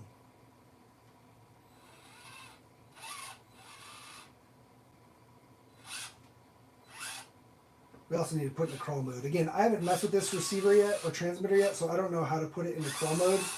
Right now it's at forward, brake, reverse.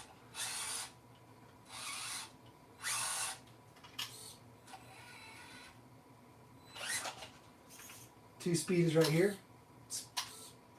And then you can also rev. Bind button once. That's what I thought. Bind button. Bind button. Bind button. I mean, we saw the lights turn on, so they're plugged in. Let's turn it off. Turn it on. Wait, turn it off. Turn it on. Wait, what? What? Why is our lights not working now? Let's turn this off. Turn this off. Maybe we came unplugged? Oh no! Oh, it did come unplugged. Son of a... That was weird.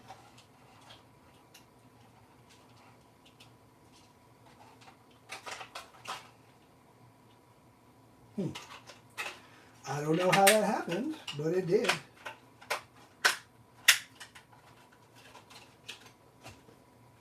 Give me power.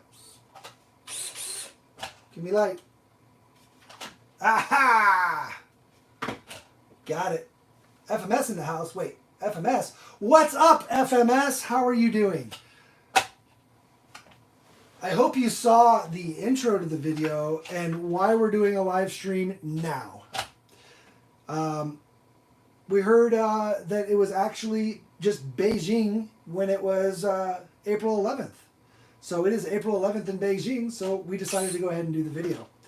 Because other channels were all releasing their videos and we didn't want to be the last ones to do a video on it. And we literally got the truck an hour before the stream. It showed up on our front door right in the middle of doing a review on what we're about to use right now, which is these crawler tracks. Let me move this stuff out of the way. We are going to do a little improv crawl here. I'm showing you guys' V1 chassis, comparing it. I'm going to move our stuff out of the way here, and we're going to do a little crawl. Here's the other license plates. I don't know if I showed those. I can't remember. But some of the other license plate states, Tennessee, Missouri, and South Dakota.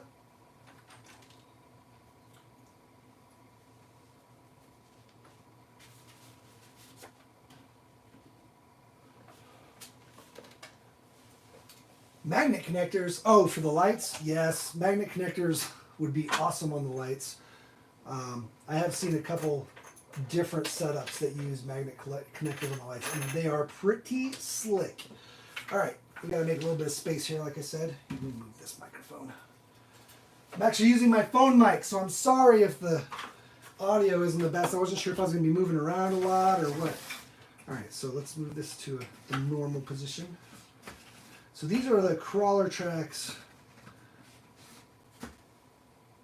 Bam, right here, these guys.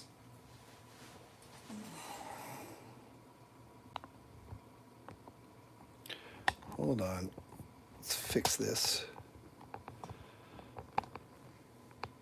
I'm going to get a little bit more of an angle. Oh, my feet! Don't look at my feet. Weird. That's weird. Seeing people's bare feet is weird. All right. I don't have the best angle on this, but... Oh, you know what?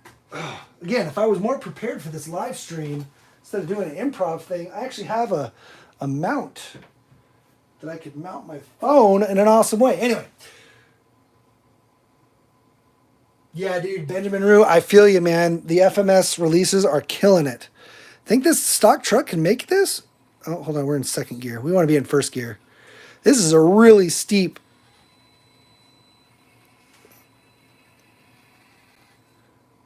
Oh, we moved. Oh, dude, no way. All right, I got to get the other... I got to change the angle on this camera because that's nuts. Hold on, that's nuts. That's no joke. That dip right there, that is no joke. Oh, beast. We'll one-handed it. Oh, mean. Oh, that is mean, guys. Give me a thumbs up for that. Guys, Fair RC in the chat. Tell them what's up. Tell them thank you for helping bring this truck. And then, of course, tell FMS, who is also in this chat, huge thank you for making us this truck. Guys, FMS is killing it. Absolutely killing it.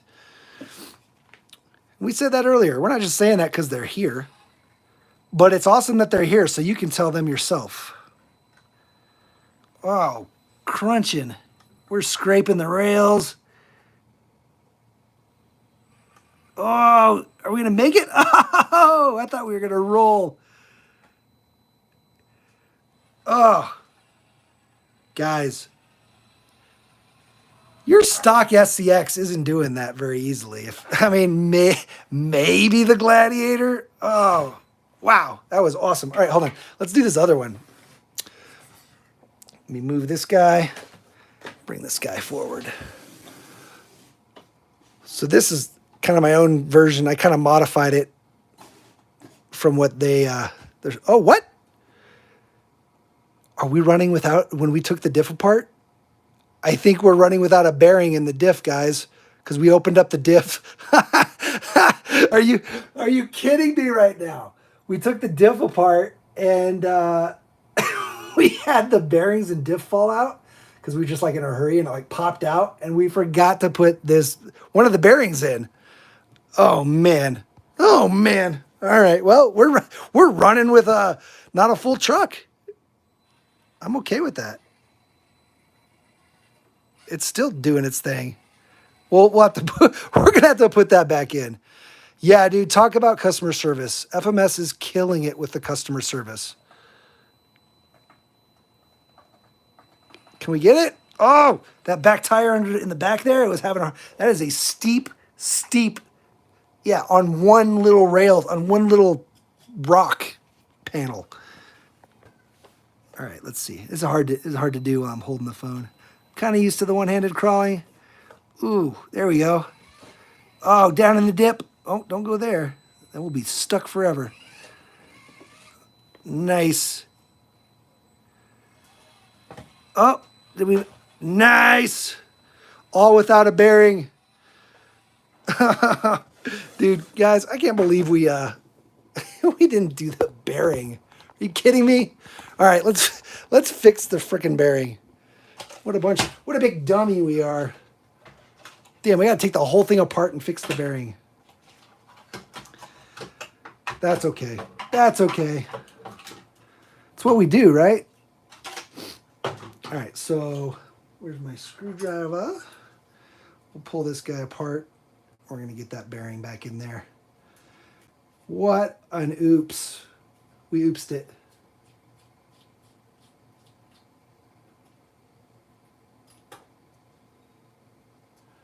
Checking the chats. Whoa.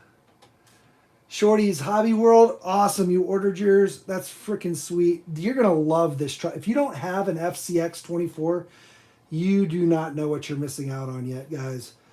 If this is your first FCX24, you are going to be overwhelmed with how just fun it is, right? Like, it's so fun. And they're easy to work on. They're fun to upgrade, fun to work on. I love that they use M2 hardware. So the SCX uses 1.4. And that hardware, I've had so many screws break. I'm just being honest here. I love the SCX. I mean, it's what started this whole mini crawler thing. But their 1.4 screws are so small. I don't have a problem working with them. I have a problem with them breaking easily, right? Like they strip and they break very easily. And even some of the mounting points where they go into will just break because it's like they're trying to put it into a smaller spot or whatever. So I'm not the biggest fan of that. But these M2 screws, and then also how big these axle shafts are, because the truck's just a little bigger. They get bigger axle shafts in there, way more beefy. Never broken a CVD or an axle in an FCX. Never. I've broken plenty of dog bones in SCXs, though. You're kind of pushing it when you do that, but I have broken them. And I've pushed these guys, and I've never broken a dog bone. Well, they're not dog bones. They're CVDs or universals. These are CVDs. There's just a difference between a universal and a CVD steering knuckle there. And yeah, we've never had an issue breaking an axle in one of these. Not yet. And we pushed them pretty hard. But I'm sure people have. You know, people do push them pretty hard. Oh, what? Did I pull out the wrong screw? No. 1, 2. Oh, we're good. Yeah, these trucks are tough. These are some, just HFRC said, these trucks are tough, and he is not wrong. They are way tough. Somebody mentioned I should do a stream once a month. Maybe I will look at that. I will consider a stream once a month if I have a, I don't know, I don't need a topic because I just kind of go off. But the problem is if I don't have a topic, I'll just kind of talk all over the place. Ah, look, jeez. What a noob. Like I said, guys, I'm learning just like you. I just show it all. There we go. Bearings back in. Bearings back in. These are all greased up again. If you're just now joining us and you didn't watch us take it apart the first time, they're the plastic locked diffs, but we've never had a problem with the plastic locked diffs ever. Even in our just basher monster truck that we made, our first version monster truck, using its brushless Mini Z parts and FCX chassis. Before the Max Smasher was a thing, we took a Power Wagon's axles and made a monster truck out of it, and we beat the crap out of that truck, and the diffs are fine. Totally fine. The spur and pinion on the motor, not so fine. we fried the hell out of that stuff. But the FMS parts, beefy. Yes, I wish somebody would make a straight axle. You guys all ask me FMS to make a straight axle. I've mentioned it. Maybe they'll listen to the masses. Maybe they'll put a survey out. Remember, they put a survey out a while back asking what people wanted to see, and this K5 was on that survey. So they're listening. You just got to be there for the surveys and be loud enough, right?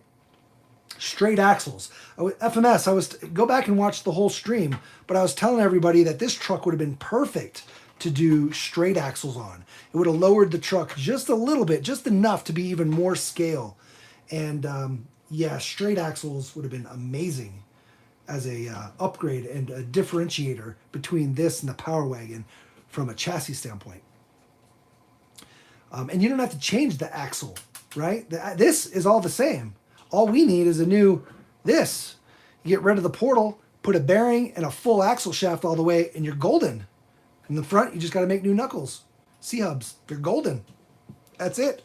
That'll be an upgrade that a ton of people would want. Then you'll be competing directly with the T-Word truck. In a good way, right? In a good way.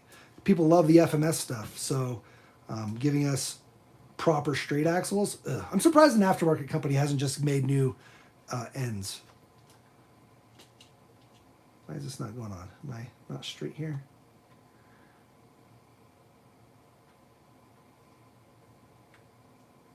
What am I missing?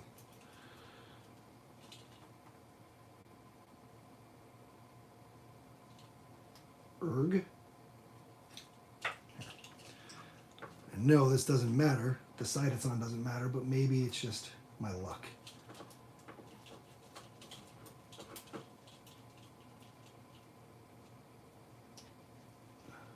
Is my gear not sitting in there straight? Sorry, guys.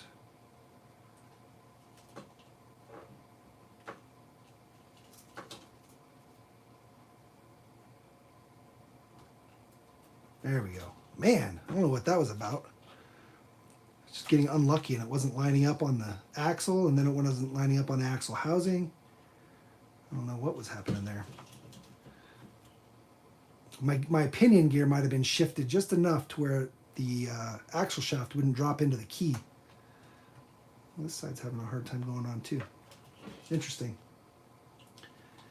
These usually just go on no problem.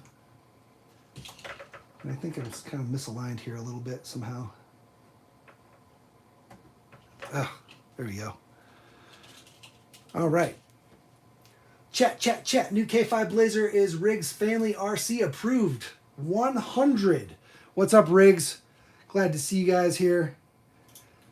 Also, super happy to hear that you approve of the new K5. We approve of the new K5.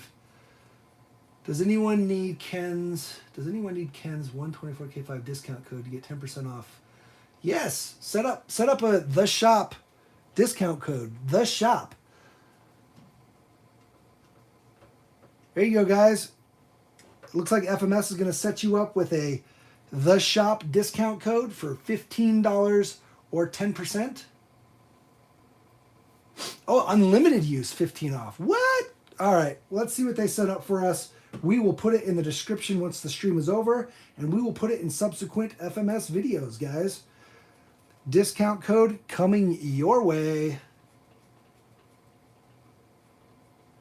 Yeah, AA, you could get the FMS K10 Cheyenne and swap the entire axle, but we shouldn't have to, right? Like, we should be able to just put new axle housings or portal, ends on and C-hubs. That's it. That's all we need to do. Just support the same platform we're already using. I don't want to have to pull from other platforms, right? Ideally, we just be able to upgrade what we've got using properly manufactured parts for it. I don't want to have to swap the whole axle. Also, doesn't that truck have axle on chassis? I hate axle on chassis, generally. Like, that's not my... Depends on the truck, but generally, I mean, from a performance standpoint, I want my axle on my... or my servo on my axle. Servo on chassis, not good. Did I say axle on... I think I said axle on chassis.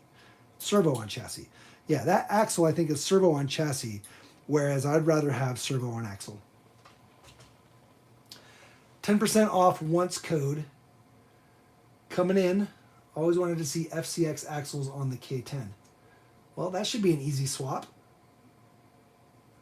JP is asking why he can't order from Canada. Not sure. That's interesting.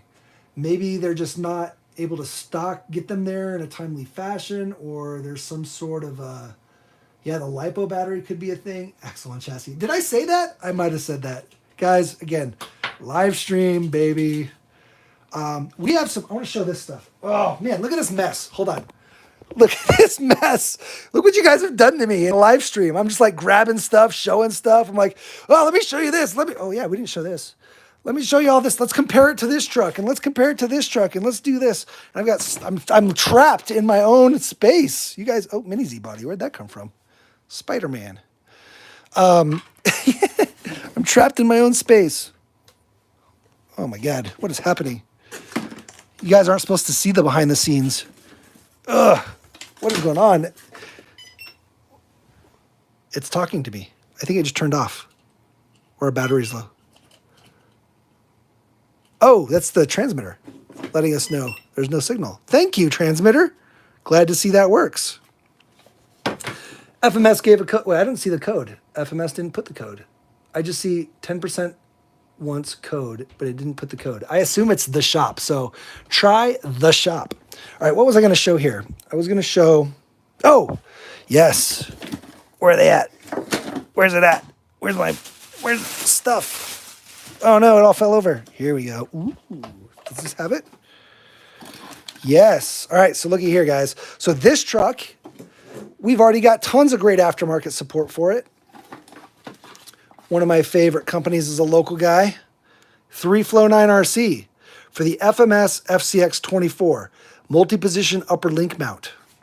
Let me show you what we've got here. Boom. Upper rear link mount. So this link mount goes right here on the back, and it lets you adjust your rear link so you can adjust your anti-squat when you're going up hills. It helps keep your front pushed down on the rocks and not unloading, right? So you'll be like this going up versus unloading. It helps with that. So that's what this guy's for. Then we've got this guy here. Oh, wait. This is the front. Sorry. This is the front. So this goes on the front, and it does the same thing for the front. So it helps you give you link risers right behind the servo, right there, so that you can get anti-dive, right? So that as you're going downhill, you don't unload from the rear. This is for hardcore crawling, depending on how you adjust it. But it's got multiple points of adjustment on there. And then this one's for the rear, okay? So that guy goes on the rear, doing the same thing. They're high-performance upgrades for competitive crawling. And you can just run them. I mean, you saw how capable it was on this thing, but you can just run them on your regular rig, and it'll help with your more technical crawling. And then you can always just adjust it back down. You can drop your links down because they're totally adjustable and do it for more of a trail rig, and it'll give you more stability. These actually are for 4-link, though. So you can't use your stock links. You got to use, they're designed for a 4-link, a true 4-link setup. I know FMS calls this a 4-link. It's not a 4-link, not just because there's 1, 2, 3, 4. A 4-link is on one set of axles, you have 4 link points. 1, 2, and then on the rear, on the top, you would have 3 and 4. This is a 3-link because it's got 1, link in the middle on the top, and then 2 and 3. So this is actually a 3-link, even though they call it a 4-link. Sorry, FMS. I'm not going to back down on that. I disagree with your engineers. I've mentioned this to them, and they say, well, the engineers say, per automotive standards, this is a 4-link setup. And I think they're wrong, at least from a rock crawling standpoint. Nobody calls this a 4-link. FMS is the only people that calls it a 4-link. It is a 3-link setup. Either way, you have to run a true 4-link setup to use the link risers for the front and the rear. But what that'll do is it widens your link setup, right? So instead of being together, your link geometry is kind of going to a single point, even on a 4-link. You widen that 4-link attachment point up here. It separates it more, and that gives you better side-to-side stability. So your side hilling will be even better. You'll be more stable. And even if you're going fast and just kind of using it as a basher or a monster truck, having a wider setup there will make your truck more stable at speed. So that's what these are good for, not just technical crawling, but that is a big part of it.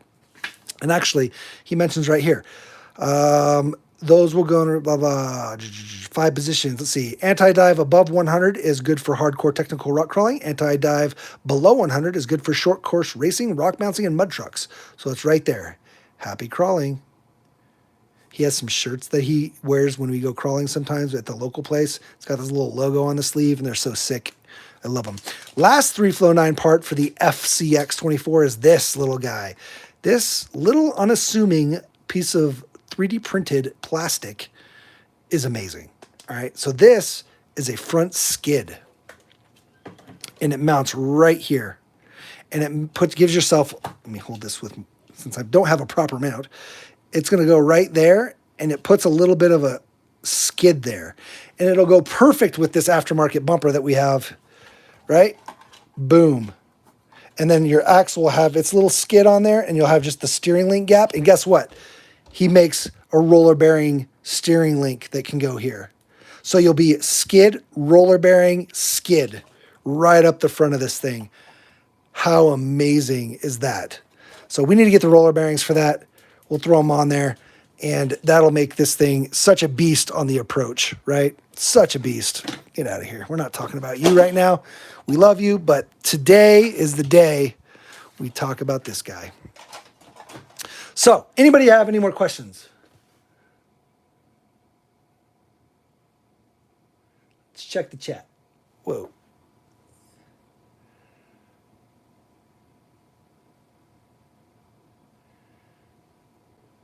Roger Long says this will be his 5th FMS and he needs more. I don't disagree there.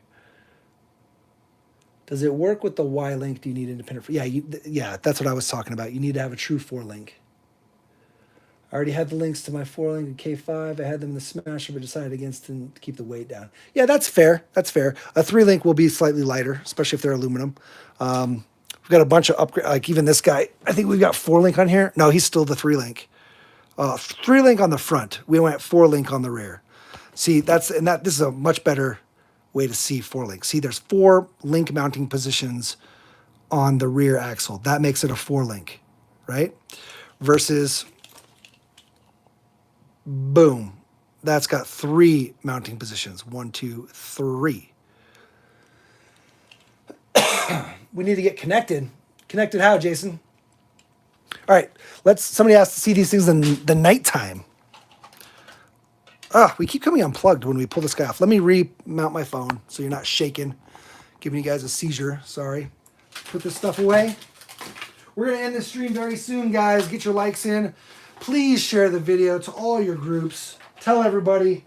Check out the new FMS, FCX24, K5, Blazer truck.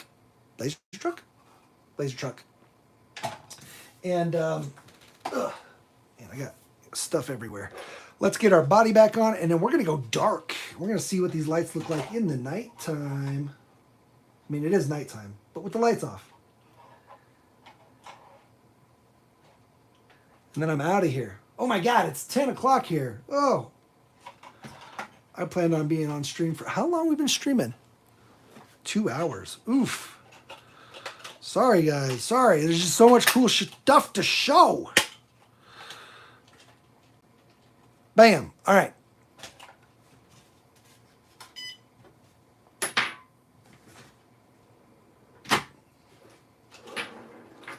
Excuse me, screwdriver. All right, let's try this again. One click. There we go. Lights. All right. One click off. Yeah. All right. We're going dark-ish.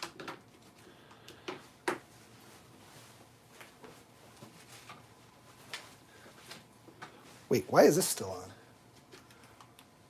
on? All right. So I've got computer monitors on here. Let's turn this monitor off.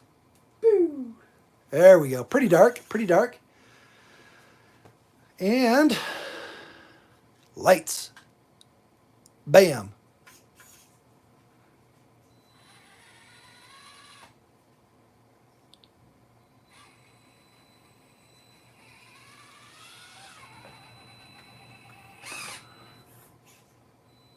Whoa.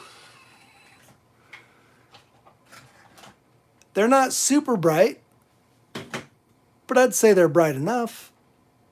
They're period correct. I would say that. FMS, I thought you guys were sending me the black one. I was super stoked for the black one. I even told the stream, we've got the black one here, and then we opened it up and it was not the black one. That's okay. We appreciate it. We hope that everybody that's watching the video appreciates that they're able to see this guy on a live stream literally the day that it became available for purchase. And yeah, pretty sweet. We're going to probably get another one. Like I said, this one's going to go to my dad because I want the black one.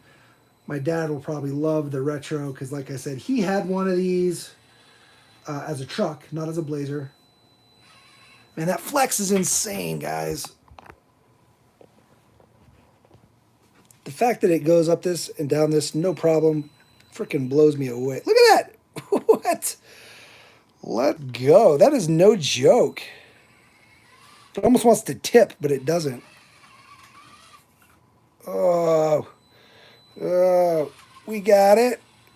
Yeah. Keyboard. Get out of the way. Yeah. Can we crawl this keyboard? Yes, of course we can. All right, there's tax stuff. Let's get that out of the shot. I'm still needing to do my taxes, guys, with my teeth pulled, with being sick, with all these videos I've had to do lately.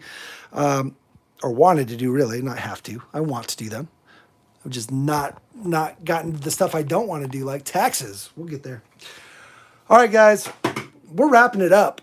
We're at 136 minutes, 137 minutes. We've got 49 likes. I appreciate it. We had $4 donated, all by the same awesome gentleman. Huge shout out to him. Thanks for sharing. Thanks for liking. Thanks for subscribing, everybody. I'm going to give you 30 seconds to get in your thanks to FMS and any questions that you have that I need to answer right now on this truck or anything you need to see right now before I'm off. This is your last shot, guys.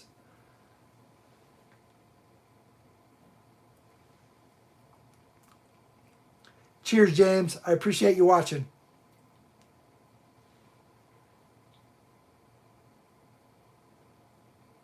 Looks like Todd says the body with all the parts is on Fair RC for about 60 bucks. Benjamin Rue, you found us because of this Blazer. You're amazing, and thanks FMS for bringing us a new community member. Benjamin, we don't usually do live streams. We usually do build videos, upgrade videos, occasionally the product video for product review videos. We actually were going to do a full box opening review video on this, but you know what? I changed my mind last minute because, well, we got this super, super late. We got it an hour before I started the stream, and all the other YouTube channels were already posting full-blown production review videos, and I'm like, you know what? We won't have a video like that for 3 or 4 days. By then, the algorithm, it doesn't show us. It only shows the other guys because they were first. So we figured we'd do a live stream. It's like our second live stream ever, maybe third. Yeah, so maybe we'll do some more live streams in the future, but you definitely need to check out our upgrade videos, and we will have some upgrades coming on this. I just showed you the McHugh RC stuff. We'll be throwing some McHugh, or not McHugh, sorry. McHugh does make stuff for these, and hopefully we'll have some McHugh stuff coming for the Power Wagon, actually. We showed the 3-Flow 9 stuff. We'll be doing an upgrade on that. We also just did an upgrade video showing the Next Speed. Where did it go? This truck, which is the you can put all this same upgrades, all this awesome blue, or whatever colors you want that they offer on this truck as well. So we'll have a video coming probably tomorrow or the next day on this truck, or these upgrades from Next Speed. They're pretty sweet. We also have some Next Racing, a totally different company, but they make similar parts.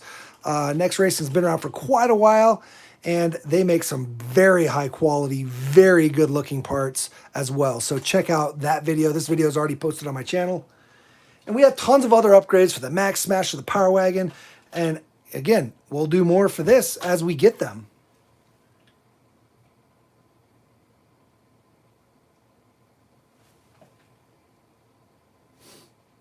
Yep, thanks to everybody, not just the viewers, but the companies behind these awesome products and the retailers selling them.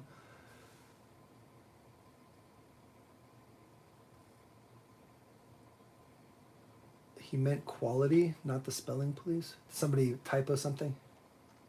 Anyway, yeah. Did I say quantity? Quality? Quantity? I don't know what I said. Sometimes I say things and I don't mean to. That's why I need to edit stuff. Yeah. Oh, okay. No, you're good, dude. Oh, quilting product. I just saw that. Thanks for putting out a quilting product. Yes, we need more FMS quilting products. How strong is the servo with the servo saver? Good question. All right, let's pop this off. We're going still. We had 27 watching. That's fine. And people are going to come and watch this video anyway. Get out of there. So the biggest issue, I think, is not the servo saver, but the steering link.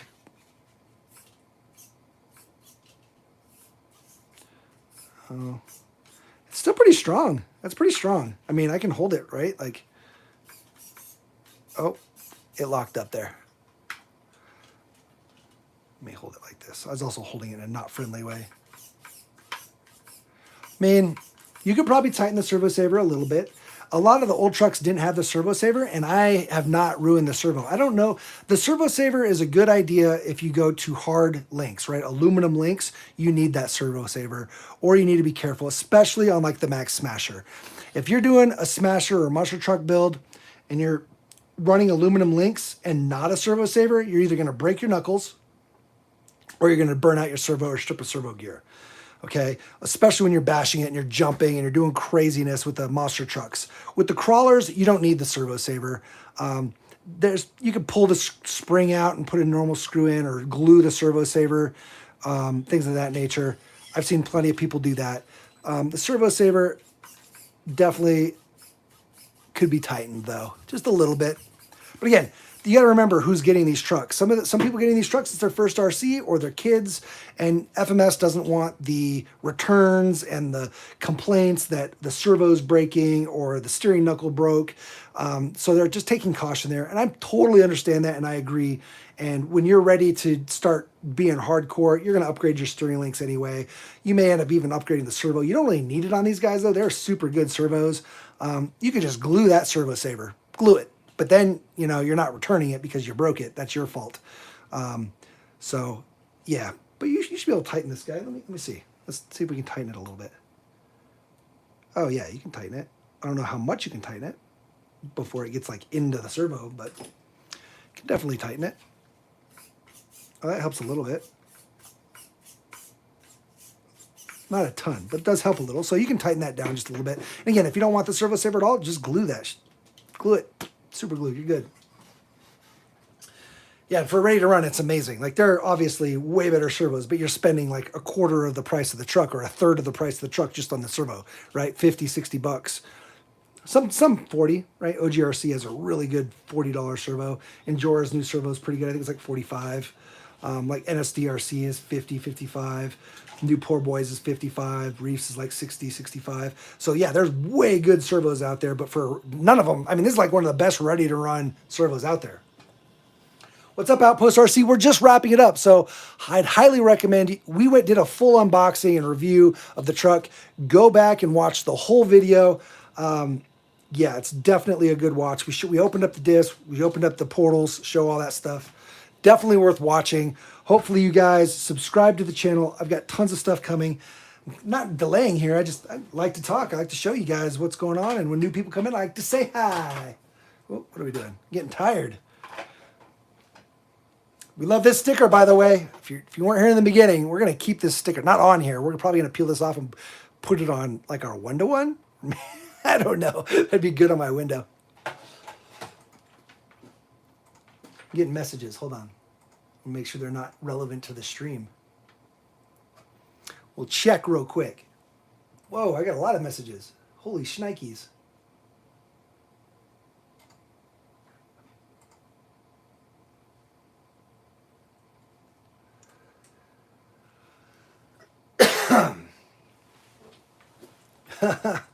Alrighty, guys. I think I'm done. Make sure you use my code or the links in the descriptions, guys. Try the shop. I think FMS made me a code called the shop. Put it in there, and hopefully that'll work. If not, I think I have links in the description that take you to a discounted page. You should be able to get a little bit off on your purchase if you pick one of these guys up. Todd Anderson, thanks for hanging out. Outpost, thanks for showing up, even though it was a little bit late. Hope you can go back and rewatch. Which servo saver do you recommend? I wouldn't put a servo saver on the FCX24 unless you're doing a monster truck, and then just the stock is fine, right? If you're asking about a servo saver, I don't even know of a lot of aftermarket companies making servo savers. Servo horns, you know, like Reefs and NSDRC and OGRC all make aluminum solid servo horns for their servos.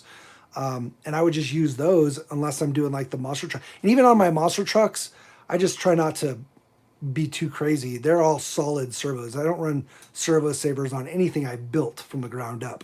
The only stuff that has servo savers that I have are going to be ready to runs that came with servo savers. I would never put one on because, again, as a new driver, you need to be careful. As an experienced driver, somebody who's been around RCs a lot, you just need to know your limitations, like set your endpoints and things like that on a more advanced truck and more advanced crawling or you know, racing or whatever. All right, guys, no more questions. I guess we're out of here.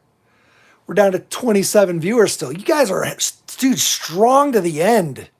We were at 42 at the top, and then I was like, all right, we're over, and it just like tanked, and then you guys have just been hanging on. All right. Again, if you guys can share the video, even after the stream is done, this is a valuable video for people to see on the new truck, and I really appreciate every share. Share it on the Reddits, the other platforms that I'm not on a lot. I'm on Facebook a ton, so I can share this everywhere on Facebook, but if you've got other platforms you can share videos to, do me a huge favor. Be super awesome. We just gained a viewer. Come on, guys. You can't keep coming in here and expect me to get off the live stream. We're getting off, though. Huge thanks to everybody. Again, huge thanks to FMS for putting out an awesome rig. And huge thanks to Fair RC for all the awesome work they're doing. They didn't provide anything here, but they're doing awesome work with all of the FMS stuff. They're going to have an awesome mod paint job. Not just a paint job, but they're modding this guy out completely, I guess. I haven't seen it. I don't know what it is, but they said it's not just a new paint scheme. So they're going to offer that. So that'll be cool. Keep an eye out for that. And after that, we're done. You'll stay till the screen goes blank. Right on, my dude. Well, it's about to go blank. So have a good night, guys. Have a great week. Get out there, build something awesome, or just buy a ready to run that's awesome. You can crash it, smash it, and bash it, but don't break the experience.